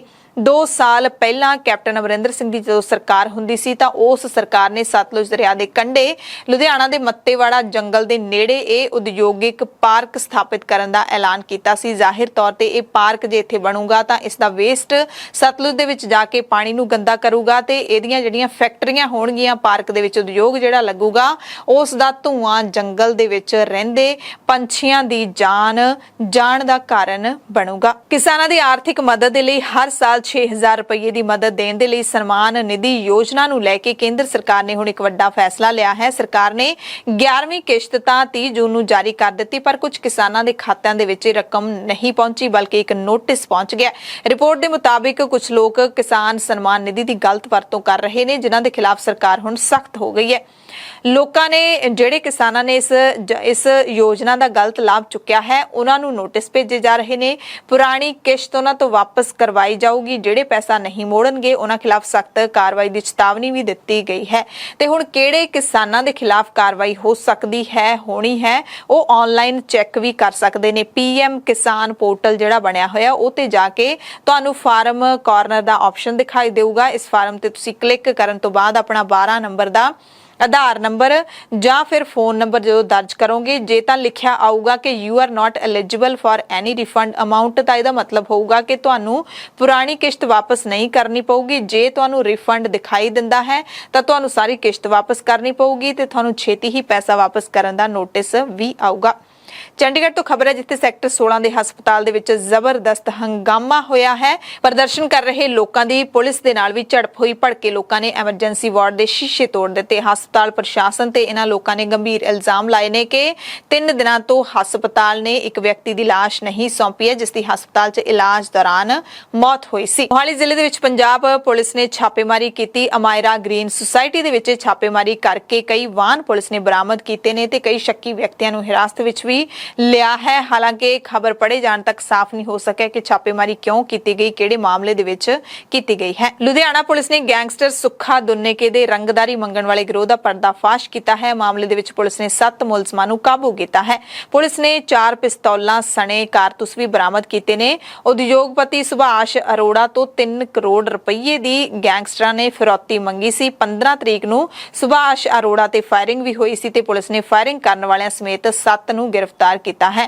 ਕੈਨੇਡਾ ਦੇ ਵਿੱਚ ਬੈਠਾ ਸੁੱਖਾ ਦੁੰਨੇਕੇ ਤੇ ਮਲੇਸ਼ੀਆ ਦੇ ਵਿੱਚ ਬੈਠਾ ਮਨਦੀਪ ਇਸ ਗੈਂਗ ਨੂੰ ਚਲਾ ਰਹੇ ਨੇ। ਫਿਰੋਜ਼ਪੁਰ ਜੇਲ੍ਹ ਦੇ ਵਿੱਚ ਬੰਦ ਅਰਸ਼ਦੀਪ ਅਰਸ਼ੀ ਦਾ ਨਾਮ ਵੀ ਆਇਆ ਹੈ। ਕੋਟਾ ਕਿਡਨੈਪਿੰਗ ਕੇਸ ਦੀ ਗੱਲ ਕਰਦੇ ਹਾਂ ਜਿਸ ਦੇ ਮੁਲਜ਼ਮ ਪੁਲਿਸ ਕਰਮੀ ਗੁਰਨਾਮ ਸਿੰਘ ਨੇ ਖੁਦਕੁਸ਼ੀ ਕਰ ਲਈ ਹੈ। ਗੁਰਨਾਮ ਸਿੰਘ ਨੇ ਜ਼ਹਿਰ ਪੀ ਕੇ ਖੁਦਕੁਸ਼ੀ ਕੀਤੀ ਹੈ। ਕਈ ਦਿਨਾਂ ਤੋਂ ਤਣਾਅ ਦੇ ਵਿੱਚ ਸੀ। ਹਾਲ ਹੀ ਵਿੱਚ ਰਾਜਸਥਾਨ ਪੁਲਿਸ ਦੇ ਵੱਲੋਂ ਅਗਵਾ ਕਰਨ ਦਾ ਮਾਮਲਾ ਸਾਹਮਣੇ ਆਇਆ ਸੀ। ਇਹਦੇ ਵਿੱਚ ਹੁਸ਼ਿਆਰਪੁਰ ਪੁਲਿਸ ਨੇ ਕੋਟਾ ਤੋਂ 21 ਸਾਲ ਦੇ ਇੱਕ ਨੌਜਵਾਨ ਨੂੰ ਚੁੱਕਿਆ ਸੀ ਜਿਸ ਵਿੱਚ ਹੁਸ਼ਿਆਰਪੁਰ ਪੁਲਿਸ ਨੇ 1 ਦਰਜਨ ਦੇ ਕਰੀਬ ਪੁਲਿਸ ਮੁਲਾਜ਼ਮਾਂ ਦੇ ਖਿਲਾਫ ਮਾਮਲਾ ਵੀ ਦਰਜ ਕੀਤਾ ਸੀ। ਇਹਨਾਂ ਦੇ ਵਿੱਚੋਂ ਇੱਕ ਮੁਲਾਜ਼ਮ ਗੁਰਨਾਮ ਸਿੰਘ ਸੀ। ਨੌਜਵਾਨ ਸਮੇਤ ਪਰਿਵਾਰ ਨੇ ਇਲਜ਼ਾਮ ਲਾਇਆ ਸੀ ਕਿ ਹੁਸ਼ਿਆਰਪੁਰ ਪੁਲਿਸ ਨੇ ਝੂਠਾ ਕੇਸ ਬਣਾਇਆ, ਗਲਤ ਢੰਗ ਨਾਲ ਅਫੀਮ ਦੀ ਬਰਾਮਦਗੀ ਦਿਖਾਈ। ਇਸ ਕੇਸ ਦੇ ਕਾਰਨ ਇਹ ਮੁਲਾਜ਼ਮ ਹੈ ਜਿਹੜਾ ਉਹ ਕਾਫੀ ਕਹਿੰਦੇ ਪਰੇਸ਼ਾਨ ਸੀ ਤੇ ਫਿਰ ਲੰਗੀ ਰਾਤ ਉਸਨੇ ਜ਼ਹਿਰੀਲੀ ਚੀਜ਼ ਨਿਕਲ ਕੇ ਖੁਦਕੁਸ਼ੀ ਕਰ ਲਈ। ਦਰਅਸਲ ਪੁਲਿਸ ਮਹਿਕਮੇ ਦੇ ਵਿੱਚ ਅਜਿਹਾ ਹੁੰਦਾ ਹੈ, ਕਈ ਵਾਰੀ ਹਿਰਾਸਤ ਦੇ ਵਿੱਚ ਮੌਤਾਂ ਹੋ ਜਾਂਦੀਆਂ ਨੇ, ਉਹਨਾਂ ਦਾ ਵੀ ਕੋਈ ਜਿਹੜਾ ਦੋਸ਼ੀ ਕਦੇ ਵੀ ਫੜਿਆ ਨਹੀਂ ਜਾਂਦਾ। ਪਰ ਕੁਝ ਕੇਸ ਇੰਨੇ ਸੰਗੀਨ ਹੁੰਦੇ ਨੇ ਤੇ ਕੁਝ ਪੁਲਿਸ ਮੁਲਾਜ਼ਮ ਇੰਨੇ ਇਮਾਨਦਾਰ ਹੁੰਦੇ ਨੇ ਕਿ ਉਹ ਕੀਤੇ ਹੋਏ ਗਲਤ ਕੰਮ ਨੂੰ ਆਪਣੇ ਉੱਤੇ ਬੋਝ ਨੂੰ ਉਸ ਨੂੰ ਸਹਾਰ ਨਹੀਂ ਸਕਦੇ ਤੇ ਆਪਣੀ ਜਾਨ ਹੀ ਖਤਮ ਕਰ ਦਿੰਦੇ ਨੇ। ਜੰਮੂ ਕਸ਼ਮੀਰ ਤੋਂ ਖਬਰ ਹੈ ਜਿੱਥੇ ਰਾਮਬਨ ਜ਼ਿਲ੍ਹੇ ਦੇ ਨੇੜੇ ਜੰਮੂ ਸ਼੍ਰੀਨਗਰ ਕੌਮੀ ਸ਼ਾਹਰਾਹ ਤੇ ਤੜਕੇ ਵਾਹਨ ਪਲਟਣ ਕਾਰਨ ਅਮਰਨਾਥ ਜਾ ਰਹੇ 3 ਸ਼ਰਧਾਲੂ ਜ਼ਖਮੀ ਹੋ ਗਏ। ਸ਼ੁੱਕਰਵਾਰ ਨੂੰ ਵਾਪਰੇ ਇਸ ਹਾਦਸੇ ਦੇ ਵਿੱਚ ਟੈਂਪੂ ਟਰੈਵਲਰ ਦੇ ਵਿੱਚ ਸਾਰੇ ਸ਼ਰਧਾਲੂ ਸਫ਼ਰ ਕਰ ਰਹੇ ਸੀ। ਕਸ਼ਮੀਰ ਤੋਂ ਜੰਮੂ ਨੂੰ ਜਾ ਰਹੇ ਸੀ। ਬਨਿਹਾਲ ਦੇ ਸ਼ੇਰ ਬੀਬੀ ਇਲਾਕੇ ਦੇ ਨੇੜੇ ਵਾਹਨ ਹਾਦਸਾਗ੍ਰਸਤ ਹੋ ਗਿਆ। 59 ਸਾਲ 10 ਸਾਲ ਅਤੇ 49 ਸਾਲ ਦੇ ਲੋਕ ਜ਼ਖਮੀ ਹੋਏ ਨੇ। ਦਿੱਲੀ ਹਾਈ ਕੋਰਟ ਨੇ ਆਲਟ ਨਿਊਜ਼ ਦੇ ਸਹਿ ਸੰਸਥਾਪਕ ਮੁਹੰਮਦ ਜ਼ੁਬੈਰ ਦੀ ਪਟੀਸ਼ਨ ਤੇ ਦਿੱਲੀ ਪੁਲਿਸ ਨੂੰ ਨੋਟਿਸ ਜਾਰੀ ਕਰ ਦਿੱਤਾ ਹੈ। ਕੋਰਟ ਨੇ ਦਿੱਲੀ ਪੁਲਿਸ ਤੋਂ 2 ਹਫ਼ਤਿਆਂ ਦੇ ਵਿੱਚ ਜਵਾਬ ਮੰਗਿਆ ਹੈ। ਜ਼ੁਬੈਰ ਅਹਿਮਦ ਨੂੰ ਧਾਰਮਿਕ ਭਾਵਨਾਵਾਂ ਭੜਕਾਉਣ ਦੇ ਇਲਜ਼ਾਮ ਦੇ ਵਿੱਚ ਦਿੱਲੀ ਪੁਲਿਸ ਨੇ ਪਿਛਲੇ ਦਿਨੀ ਗ੍ਰਿਫਤਾਰ ਕੀਤਾ ਹੈ। ਜ਼ੁਬੈਰ ਅਹਿਮਦ ਨੇ 4 ਦਿਨ ਦੇ ਪੁਲਿਸ ਰਿਮਾਂਡ ਨੂੰ ਲੈ ਕੇ ਦਿੱਲੀ ਹਾਈ ਕੋਰਟ ਦੇ ਵਿੱਚ ਚੁਣੌਤੀ ਦਿੱਤੀ ਸੀ। ਨੂਪੁਰ ਸ਼ਰਮਾ ਦੇ ਜ਼ਹਿਰੀਲੇ ਬਿਆਨ ਦੇ ਨਾਲ ਜੁੜੀ ਹੋਈ ਖਬਰ ਹੈ। ਨੂਪੁਰ ਸ਼ਰਮਾ ਨੂੰ ਭਾਵੇਂ ਪੁਲਿਸ ਨਹੀਂ ਫੜ ਸਕੀ, ਭਾਵੇਂ ਸਰਕਾਰ ਨੇ ਉਸ ਨੂੰ ਕੋਈ ਬਹੁਤੀ ਤਕਲੀਫ ਨਹੀਂ ਪਹੁੰਚਾਈ, ਪਰ ਸੁਪਰੀਮ ਕੋਰਟ ਨੇ ਨੂਪੁਰ ਸ਼ਰਮਾ ਨੂੰ ਕਾਫੀ ਤਿੱਖਾ ਝਾੜਿਆ ਹੈ। ਸੁਪਰੀਮ ਕੋਰਟ ਨੇ ਪੈਗੰਬਰ ਮੁਹੰਮਦ ਸਾਹਿਬ ਦੇ ਬਾਰੇ ਟਿੱਪਣੀ ਕਰਨ ਦੇ ਲਈ ਭਾਰਤੀ ਜਨਤਾ ਪਾਰਟੀ ਦੀ ਸਸਪੈਂਡਡ ਲੀਡਰ ਨੂਪੁਰ ਸ਼ਰਮਾ ਦੀ ਖਿਚਾਈ ਕਰਦੇ ਹੋਏ ਕਿਹਾ ਕਿ ਨੂਪੁਰ ਦਾ ਬਿਆਨ ਪਰੇਸ਼ਾਨ ਕਰਨ ਵਾਲਾ ਸੀ, ਹੰਕਾਰ ਦੇ ਨਾਲ ਭਰਿਆ ਹੋਇਆ ਸੀ। ਨੂਪੁਰ ਸ਼ਰਮਾ ਨੂੰ ਸੁਪਰੀਮ ਕੋਰਟ ਨੇ ਉਦੈਪੁਰ ਦੀ ਘਟਨਾ ਦੇ ਲਈ ਵੀ ਜ਼ਿੰਮੇਵਾਰ ਠਹਿਰਾਇਆ ਤੇ ਪੂਰੇ ਮੁਲਕ ਤੋਂ ਮਾਫੀ ਮੰਗਣ ਦੇ ਲਈ ਕਿਹਾ। ਨੂਪੁਰ ਨੂੰ ਤਿੱਖੀ ਝਾੜ ਪਾਉਂਦਿਆਂ ਸੁਪਰੀਮ ਕੋਰਟ ਨੇ ਕਿਹਾ ਕਿ ਉਹਦੇ ਬਿਆਨ ਨੇ ਪੂਰੇ ਦੇਸ਼ ਵਿੱਚ ਅੱਗ ਲਾ ਦਿੱਤੀ ਸੀ ਤੇ ਉਦੈਪੁਰ ਦੀ ਘਟਨਾ ਦੇ ਲਈ ਸਿੱਧੇ ਤੌਰ ਤੇ ਉਹੀ ਜ਼ਿੰਮੇਦਾਰ ਹੈ। ਦੇਸ਼ ਭਰ ਦੀਆਂ ਭਾਵਨਾਵਾਂ ਨੂੰ ਉਕਸਾਇਆ, ਅਜਿਹੇ ਵਿੱਚ ਦੇਸ਼ 'ਚ ਜੋ ਕੁਝ ਵੀ ਹੋਇਆ ਉਹਦੇ ਲਈ ਨੂਪੁਰ ਕੱਲੀ ਜ਼ਿੰਮੇਦਾਰ ਹੈ। ਹਾਲਾਂਕਿ ਅਦਾਲਤ ਦੇ ਵਿੱਚ ਸੁਣਵਾਈ ਦੌਰਾਨ ਨੂਪੁਰ ਦੇ ਵਕੀਲ ਮਨਿੰਦਰ ਸਿੰਘ ਨੇ ਕਿਹਾ ਕਿ ਨੂਪੁਰ ਨੇ ਆਪਣੀ ਟਿੱਪਣੀ ਲਈ ਮਾਫੀ ਮੰਗ ਲਈ ਸੀ, ਟਿੱਪਣੀਆਂ ਤੁਰੰਤ ਵਾਪਸ ਵੀ ਲੈ ਲਈਆਂ ਸੀ, ਪਰ ਅਦਾਲਤ ਨੇ ਕਿਹਾ ਕਿ ਉਹਨੇ ਬੜੀ ਦੇਰ ਨਾਲ ਮਾਫੀ ਮੰਗੀ ਸੀ ਕਿਉਂਕਿ ਉਸ ਦੀ ਟਿੱਪਣੀ ਕਰਕੇ ਮੰਦਭਾਗੀਆਂ ਘਟਨਾਵਾਂ ਵਾਪਰ ਗਈਆਂ। ਉਸ ਨੂੰ ਤਾਂ ਟੀਵੀ ਤੇ ਜਾ ਕੇ ਪੂਰੇ ਦੇਸ਼ ਤੋਂ ਮਾਫੀ ਮੰਗਣੀ ਚਾਹੀਦੀ ਹੈ। ਅਦਾਲਤ ਨੇ ਇਹ ਵੀ ਕਿਹਾ ਕਿ ਉਹਦੀ ਪਟੀਸ਼ਨ 'ਚੋਂ ਵੀ ਹੰਕਾਰ ਦੀ ਬੋ ਆਉਂਦੀ ਹੈ। ਪੜ੍ਹ ਕੇ ਲੱਗਦਾ ਹੈ ਜਿਵੇਂ ਦੇਸ਼ ਦੇ ਮੈਜਿਸਟ੍ਰੇਟ ਉਹਦੇ ਲਈ ਬਹੁਤ ਛੋਟੇ ਹੋਣ। ਜਦੋਂ FIR ਕਹਿੰਦੇ ਦਰਜ ਹੋਵੇ ਤੇ ਤੁਹਾਡੀ ਗ੍ਰਿਫਤਾਰੀ ਨਾ ਹੋਵੇ, ਸਮਝੋ ਤੁਹਾਡਾ ਬਹੁਤ ਦਾਬਾ ਚੱਲਦਾ ਹੈ, ਤੁਹਾਡੇ ਸਿਰ ਤੇ ਕੋਈ ਵੱਡਾ ਹੱਥ ਹੈ। ਅਦਾਲਤ ਨੇ ਇਹ ਟਿੱਪਣੀਆਂ ਕੀਤੀਆਂ ਨੇ, ਜੱਜਾਂ ਨੇ ਟਿੱਪਣੀਆਂ ਕੀਤੀਆਂ ਨੇ। ਸੁਪਰੀਮ ਕੋਰਟ ਨੇ ਨੂਪੁਰ ਦੇ ਟਿੱਪਣੀ ਕਰਨ ਦੇ ਤਰੀਕੇ ਤੇ ਵੀ ਸਵਾਲ ਚੁੱਕਿਆ। ਇੱਥੋਂ ਤੱਕ ਕਹਿ ਦਿੱਤਾ ਕਿ ਜੇ ਤੁਸੀਂ ਕਿਸੇ ਪਾਰਟੀ ਦੇ ਬੁਲਾਰੇ ਹੋ ਤਾਂ ਕੀ ਤੁਸੀਂ ਅਜਿਹੀਆਂ ਗੱਲਾਂ ਕਹਿਣ ਦਾ ਲਾਇਸੈਂਸ ਲੈ ਲਿਆ। ਕਹਿੰਦੇ ਸ਼ਾਇਦ ਉਹਨੂੰ ਲੱਗਦਾ ਹੋਣਾ ਕਿ ਉਹਦੇ ਕੋਲੇ ਬਹੁਤ ਵੱਡੀ ਮਦਦ ਹੈ, ਉਹਦੇ ਸਿਰ ਤੇ ਬਹੁਤ ਵੱਡੀ ਛਾਂ ਹੈ, ਇਸ ਕਰਕੇ ਉਸਨੇ ਗੈਰ ਜ਼ਿੰਮੇਦਾਰ ਟਿੱਪਣੀਆਂ ਕੀਤੀਆਂ। ਸੁਪਰੀਮ ਕੋਰਟ ਦੀਆਂ ਇਹਨਾਂ ਟਿੱਪਣੀਆਂ ਤੋਂ ਬਾਅਦ ਵਕੀਲ ਮਨਿੰਦਰ ਸਿੰਘ ਨੇ ਦਲੀਲ ਦਿੱਤੀ ਕਿ ਨੂਪੁਰ ਕਿਤੇ ਨਹੀਂ ਜਾਊਗੀ, ਜਿਹੜੀ ਏਜੰਸੀ ਜਦੋਂ ਵੀ ਜਾਂਚ ਲਈ ਬੁਲਾਊਗੀ ਉਹ ਪੂਰਾ ਸਹਿਯੋਗ ਕਰੇਗੀ। ਪਰ ਇਹ ਸੱਚਾਈ ਹੈ ਕਿ ਹਾਲੇ ਤੱਕ ਕੇਸ ਦਰਜ ਹੋਣ ਦੇ ਬਾਵਜੂਦ ਵੀ ਨੂਪੁਰ ਦੀ ਗ੍ਰਿਫਤਾਰੀ ਨਹੀਂ ਹੋ ਸਕੀ ਹੈ। ਸ਼ਾਇਦ ਉਹਨੂੰ ਧਰਤੀ ਨਿਗਲ ਗਈ ਹੈ ਜਾਂ ਫਿਰ ਅਸਮਾਨ ਖਾ ਗਿਆ ਕਿ ਮੁੰਬਈ ਪੁਲਿਸ ਦੀ ਟੀਮ ਵੀ ਉਸ ਨੂੰ ਸੰਮਨ ਦੇਣ ਦੇ ਲਈ 5-6 ਦਿਨ ਤੱਕ ਦਿੱਲੀ ਬੈਠੀ ਰਹੀ ਸੀ। ਨੂਪੁਰ ਨੇ ਅਦਾਲਤ ਦੇ ਵਿੱਚ ਅਰਜ਼ੀ ਪਾਈ ਸੀ ਕਿ ਉਸ ਖਿਲਾਫ ਚੱਲ ਰਹੇ ਮਾਮਲਿਆਂ ਦੀ ਇੱਕੋ ਥਾਂ ਤੇ ਜਾਂਚ ਹੋਵੇ। ਇਸ ਤੇ ਸੁਣਵਾਈ ਕਰਦਿਆਂ ਅਦਾਲਤ ਨੇ ਇਸ ਸਖਤ ਟਿੱਪਣੀਆਂ ਕੀਤੀਆਂ। ਸੁਪਰੀਮ ਕੋਰਟ ਨੇ ਅਰਜ਼ੀ ਖਾਰਿਜ ਕਰ ਦਿੱਤੀ, ਉਸ ਨੂੰ ਹਾਈ ਕੋਰਟ ਜਾਣ ਦੀ ਹਦਾਇਤ ਦਿੱਤੀ ਹੈ। ਇਸ ਤੋਂ ਬਾਅਦ ਨੂਪੁਰ ਨੇ ਆਪਣੀ ਅਰਜ਼ੀ ਵਾਪਸ ਲੈ ਲਈ।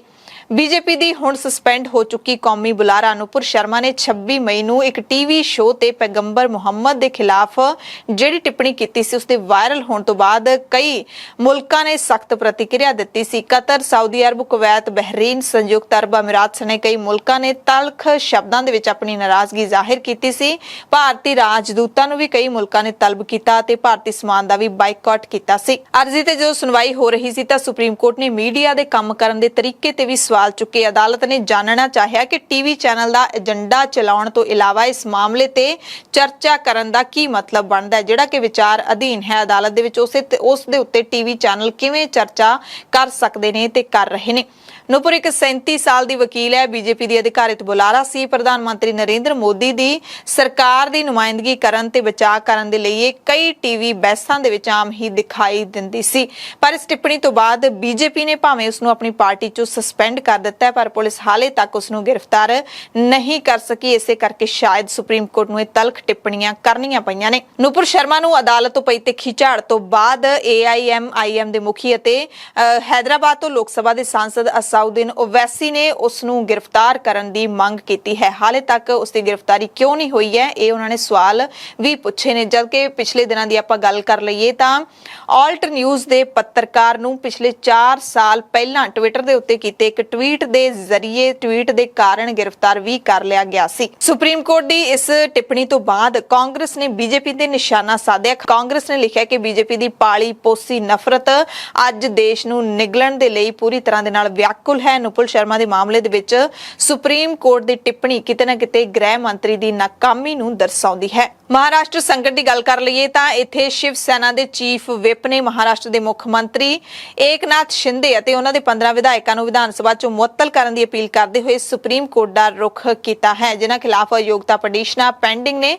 ਸੁਪਰੀਮ ਕੋਰਟ 11 ਜੁਲਾਈ ਨੂੰ ਸ਼ਿਵ ਸੈਨਾ ਦੇ ਚੀਫ ਵਿਪ ਦੇ ਵੱਲੋਂ ਮੁੱਖ ਮੰਤਰੀ ਤੇ 15 ਬਾਗੀ ਵਿਧਾਇਕਾਂ ਨੂੰ ਵਿਧਾਨ ਸਭਾ ਤੋਂ ਮੁਅੱਤਲ ਕਰਨ ਦੀ ਮੰਗ ਕਰਨ ਵਾਲੀ ਪਟੀਸ਼ਨ ਤੇ ਸੁਣਵਾਈ ਕਰੂਗੀ, ਜਿਨ੍ਹਾਂ ਦੇ ਵਿਰੁੱਧ ਅਯੋਗਤਾ ਦੇ ਨੋਟਿਸ ਜਾਰੀ ਕੀਤੇ ਗਏ ਸੀ। ਇਸ ਦਰਮਿਆਨ ਮਹਾਰਾਸ਼ਟਰ ਦੇ ਸਾਬਕਾ ਹੋ ਚੁੱਕੇ ਮੁੱਖ ਮੰਤਰੀ ਉद्धਵ ਠਾਕਰੇ ਨੇ ਨਵੀਂ ਬਣੀ ਸ਼ਿੰਦੇ ਸਰਕਾਰ ਤੇ ਹਮਲਾ ਬੋਲਦੇ ਹੋਏ ਕਿਹਾ ਹੈ, ਸਰਕਾਰ ਭਾਵੇਂ ਉਹਨਾਂ ਨੇ ਬਣਾ ਲਈ ਹੈ ਪਰ ਉਹ ਸਾਡੀ ਸਰਕਾਰ ਦੇ ਕੀਤੇ ਫੈਸਲਿਆਂ ਨੂੰ ਨਾ ਬਦਲਣ। ਉद्धਵ ਠਾਕਰੇ ਨੇ ਕਿਹਾ ਕਿ ਮੈਟਰੋ ਸ਼ੈੱਡ ਦੇ ਪ੍ਰਸਤਾਵ ਨੂੰ ਨਾ ਬਦਲਿਆ ਜਾਵੇ, ਮੁੰਬਈ ਦੇ ਵਾਤਾਵਰਣ ਦੇ ਨਾਲ ਖਿਲਵਾੜ ਨਾ ਕੀਤਾ ਜਾਵੇ। ਉद्धਵ ਠਾਕਰੇ ਨੇ ਸ਼ਿਵ ਸੈਨਾ ਭਵਨ ਦੇ ਵਿੱਚ ਆਪਣੇ ਸਮਰਥਕਾਂ ਨੂੰ ਸੰਬੋਧਨ ਕਰਦੇ ਹੋਏ ਇਹ ਵੀ ਕਿਹਾ ਕਿ ਮੈਂ ਤੁਹਾਨੂੰ ਕੁਝ ਸਾਲ ਪਹਿਲਾਂ ਹੀ ਇਹ ਗੱਲਾਂ ਕਹਿ ਦਿੱਤੀਆਂ ਸੀ ਕਿ ਇਹ ਸਾਰਾ ਕੁਝ ਹੋਵੇਗਾ ਤੇ ਸਾਰਾ ਕੁਝ ਹੋ ਚੁੱਕਿਆ ਹੈ ਅਤੇ ਹੁਣ ਦੇ ਮੁੱਖ ਮੰਤਰੀ ਸ਼ਿਵ ਸੈਨਿਕ ਨਹੀਂ ਹਨ, ਉਹ ਬੀਜੇਪੀ ਦੇ ਹੱਥ ਠੋਕੇ ਹਨ। ਬੁਲੇਟਿਨ ਦੇ ਵਿੱਚ ਕੁਝ ਖਬਰਾਂ ਵਿਦੇਸ਼ ਤੋਂ ਦੱਸ ਦਿੰਦੇ ਹਾਂ। ਪਾਕਿਸਤਾਨ ਤੋਂ ਖਬਰ ਹੈ, ਜਿੱਥੇ ਟੈਲੀਕਾਮ ਆਪਰੇਟਰਾਂ ਨੇ ਪੂਰੇ ਪਾਕਿਸਤਾਨ ਦੇ ਵਿੱਚ ਲੰਬੇ ਸਮੇਂ ਤੋਂ ਬਿਜਲੀ ਬੰਦ ਰਹਿਣ ਕਰਕੇ ਹੁਣ ਮੋਬਾਈਲ ਤੇ ਇੰਟਰਨੈਟ ਸੇਵਾ ਬੰਦ ਕਰਨ ਦੀ ਚੇਤਾਵਨੀ ਦੇ ਦਿੱਤੀ ਹੈ। ਚੇਤਾਵਨੀ ਬਹੁਤ ਵੱਡੀ ਹੈ ਕਿਉਂਕਿ ਅੱਜ ਦੀ ਜਿਹੜੀ ਦੁਨੀਆ ਹੈ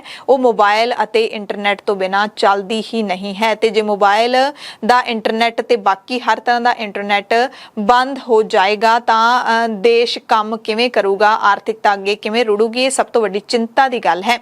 ਦਰਅਸਲ ਬਿਜਲੀ ਗੁੱਲ ਰਹਿਣ ਕਰਕੇ ਮੋਬਾਈਲ ਤੇ ਇੰਟਰਨੈਟ ਦੇ ਕੰਮ ਦੇ ਵਿੱਚ ਭਾਰੀ ਰੁਕਾਵਟ ਪੈਦਾ ਹੋ ਰਹੀ ਹੈ। ਇਸ ਕਰਕੇ ਉਹਨਾਂ ਨੇ ਹੁਣੇ ਚੇਤਾਵਨੀ ਦਿੱਤੀ ਹੈ। National board of information technology ਨੇ ਟਵਿੱਟਰ ਤੇ ਇਸ ਦੀ ਜਾਣਕਾਰੀ ਦਿੱਤੀ ਹੈ। ਦਰਅਸਲ ਪਾਕਿਸਤਾਨ ਅਗਲੇ ਮਹੀਨੇ ਕੁਦਰਤੀ ਗੈਸ ਦੀ ਸਪਲਾਈ ਲਈ ਸਮਝੌਤੇ ਤੇ ਸਹਿਮਤ ਹੋਣ ਵਿੱਚ ਅਸਫਲ ਰਹਿਣ ਤੋਂ ਬਾਅਦ ਬਿਜਲੀ ਸੰਕਟ ਦਾ ਸਾਹਮਣਾ ਕਰ ਰਿਹਾ ਹੈ। ਜੁਲਾਈ ਦੇ ਵਿੱਚ ਟੈਂਡਰ ਉੱਚ ਕੀਮਤਾਂ ਤੇ ਘੱਟ ਭਾਗੀਦਾਰੀ ਕਾਰਨ ਰੱਦ ਕਰ ਦਿੱਤੇ ਗਏ ਕਿਉਂਕਿ ਦੇਸ਼ ਪਹਿਲਾਂ ਹੀ ਵਿਆਪਕ ਬਲੈਕਆਊਟ ਦੇ ਨਾਲ ਨਜਿੱਠਣ ਦੇ ਲਈ ਕਾਰਵਾਈ ਕਰ ਰਿਹਾ ਹੈ। ਸੋਮਵਾਰ ਨੂੰ ਪਾਕਿਸਤਾਨ ਦੇ ਪ੍ਰਧਾਨ ਮੰਤਰੀ ਸ਼ਹਿਬਾਜ਼ ਸ਼ਰੀਫ ਨੇ ਵੀ ਮੁਲਕ ਨੂੰ ਚੇਤਾਵਨੀ ਦਿੱਤੀ ਸੀ ਕਿ ਉਹਨਾਂ ਨੂੰ ਜੁਲਾਈ ਦੇ ਵਿੱਚ ਲੋਡ ਸ਼ੈਡਿੰਗ ਦਾ ਸਾਹਮਣਾ ਕਰਨਾ ਪੈ ਸਕਦਾ ਹੈ। ਸਾਊਦੀ ਅਰਬ ਤੋਂ ਖਬਰ ਹੈ ਜਿੱਥੇ ਕਰਾਊਨ ਪ੍ਰਿੰਸ ਮੁਹੰਮਦ ਬਿਨ ਸਲਮਾਨ ਨੇ ਖੋਜ, ਵਿਕਾਸ ਅਤੇ ਨਵੀਨਤਾ ਦੇ ਲਈ ਨਵੀਆਂ ਸਕੀਮਾਂ ਦਾ ਐਲਾਨ ਕੀਤਾ ਹੈ ਜਿਸ ਦਾ ਉਦੇਸ਼ ਗਲੋਬਲ ਪੱਧਰ ਅਤੇ ਸਥਾਨਿਕ ਪੱਧਰ ਤੇ ਸਾਊਦੀ ਅਰਬ ਦੇ ਪ੍ਰਭਾਵ ਨੂੰ ਵਧਾਉਣਾ ਹੈ। ਯਾਨੀ ਕਿ ਸਾਊਦੀ ਅਰਬ ਜਿਹੜਾ ਵਪਾਰ ਦੇ ਪੱਖੋਂ ਪੂਰੀ ਦੁਨੀਆ ਤੇ ਆਪਣਾ ਦਬਦਬਾ ਕਾਇਮ ਕਰਨਾ ਚਾਹੁੰਦਾ ਹੈ ਤੇ ਜਿਹੜੀਆਂ ਨਵੀਆਂ ਤਰਜੀਹਾਂ ਨੇ, ਨਵੀਆਂ ਯੋਜਨਾਵਾਂ ਨੇ ਉਹ 2 ਦਹਾਕਿਆਂ ਦੇ ਲਈ ਐਲਾਨੀਆਂ ਗਈਆਂ ਨੇ। ਵਿਜ਼ਨ 2030 ਦੇ ਨਾਲ ਜੁੜੀਆਂ ਹੋਈਆਂ ਨੇ। ਇਹਦੇ ਵਿੱਚ ਮੁਲਕ ਨੂੰ ਸਿਹਤ, ਵਾਤਾਵਰਣ, ਸਥਿਰਤਾ, ਊਰਜਾ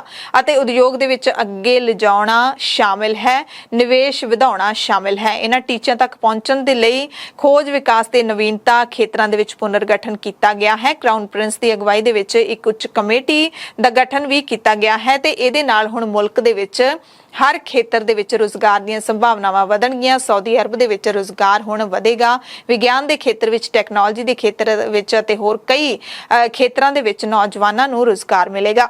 ਬਰਤਾਨੀਆ ਦੇ ਪ੍ਰਧਾਨ ਮੰਤਰੀ ਬੋਰਿਸ ਜੌਨਸਨ ਨੇ ਬੁੱਧਵਾਰ ਨੂੰ ਇੱਕ ਵਿਵਾਦਿਤ ਬਿਆਨ ਦਿੱਤਾ ਸੀ। ਕਿਹਾ ਸੀ ਕਿ ਰੂਸੀ ਰਾਸ਼ਟਰਪਤੀ ਵਲਾਦੀਮੀਰ ਪੁਤਿਨ ਜੇ ਮਹਿਲਾ ਹੁੰਦਾ, ਜੇ ਔਰਤ ਹੁੰਦਾ ਤਾਂ ਯੂਕਰੇਨ ਤੇ ਹਮਲਾ ਨਾ ਕਰਦਾ। ਬ੍ਰਿਟਿਸ਼ ਦੇ ਪੀਐਮ ਨੇ ਯੁੱਧ ਨੂੰ ਘਾਤਕ ਮਰਦਾਨਗੀ ਦੀ ਸਭ ਤੋਂ ਘਟੀਆ ਮਿਸਾਲ ਦੱਸਿਆ ਸੀ। ਬਰਤਾਨੀਆ ਦੇ ਪੀਐਮ ਦੀ ਇਸ ਟਿੱਪਣੀ ਤੇ ਪ੍ਰਤੀਕਿਰਿਆ ਦਿੰਦੇ ਹੋਏ ਰੂਸ ਦੇ ਰਾਸ਼ਟਰਪਤੀ ਪੁਤਿਨ ਨੇ ਵੀ ਜਵਾਬ ਦਿੱਤਾ ਹੈ ਕਿ ਜਦੋਂ ਬਰਤਾਨੀਆ ਨੇ ਫਾਕਲੈਂਡ ਟਾਪੂ ਦੇ ਵਿੱਚ ਫੌਜੀ ਕਾਰਵਾਈ ਕੀਤੀ ਸੀ ਤਾਂ ਉੱਥੇ ਪ੍ਰਧਾਨ ਮੰਤਰੀ ਮਾਰਗਰੇਟ ਥੈਚਰ ਮੌਜੂਦ ਸੀ। ਫਾਕਲੈਂਡ ਦੇ ਉੱਤੇ ਬਰਤਾਨੀਆ ਦੀ ਫੌਜੀ ਕਾਰਵਾਈ ਸਾਮਰਾਜਵਾਦ ਦੀ ਨਿਸ਼ਾਨੀ ਸੀ। ਬਰਤਾਨੀਆ ਹਾਲੇ ਵੀ ਬਸਤੀਵਾਦੀ ਮਾਨਸਿਕਤਾ ਤੋਂ ਬਾਹਰ ਨਹੀਂ ਨਿਕਲ ਸਕਿਆ। ਦਰਅਸਲ ਪੁਤਿਨ ਇਹ ਕਹਿਣ ਦੀ ਕੋਸ਼ਿਸ਼ ਕਰ ਰਹੇ ਨੇ ਕਿ ਮਾਰਗਰੇਟ ਥੈਚਰ ਮਹਿਲਾ ਪ੍ਰਧਾਨ ਮੰਤਰੀ ਸੀ ਤੇ ਉਸਨੇ ਹੀ ਫਾਕਲੈਂਡ ਦੇ ਵਿੱਚ ਫੌਜੀ ਕਾਰਵਾਈ ਦਾ ਆਦੇਸ਼ ਦਿੱਤਾ ਸੀ। ਯਾਨੀ ਕਿ ਜੇ ਮੈਂ ਔਰਤ ਹੁੰਦਾ ਫਿਰ ਵੀ ਮੈਂ ਹਮਲਾ ਕਰਦਾ ਯੂਕਰੇਨ ਦੇ ਉੱਤੇ। ਐਮਰਜੈਂਸੀ ਬੁਲੇਟਿਨ ਦੇ ਵਿੱਚ ਇੱਥੇ ਹੀ ਤੁਹਾਡੇ ਸਭ ਤੋਂ ਇਜਾਜ਼ਤ ਚਾਹੁੰਦੇ ਹਾਂ। ਸਵੇਰ ਦੀਆਂ ਖਬਰਾਂ 'ਚ ਫਿਰ ਮਿਲਾਂਗੇ। ਧੰਨਵਾਦ।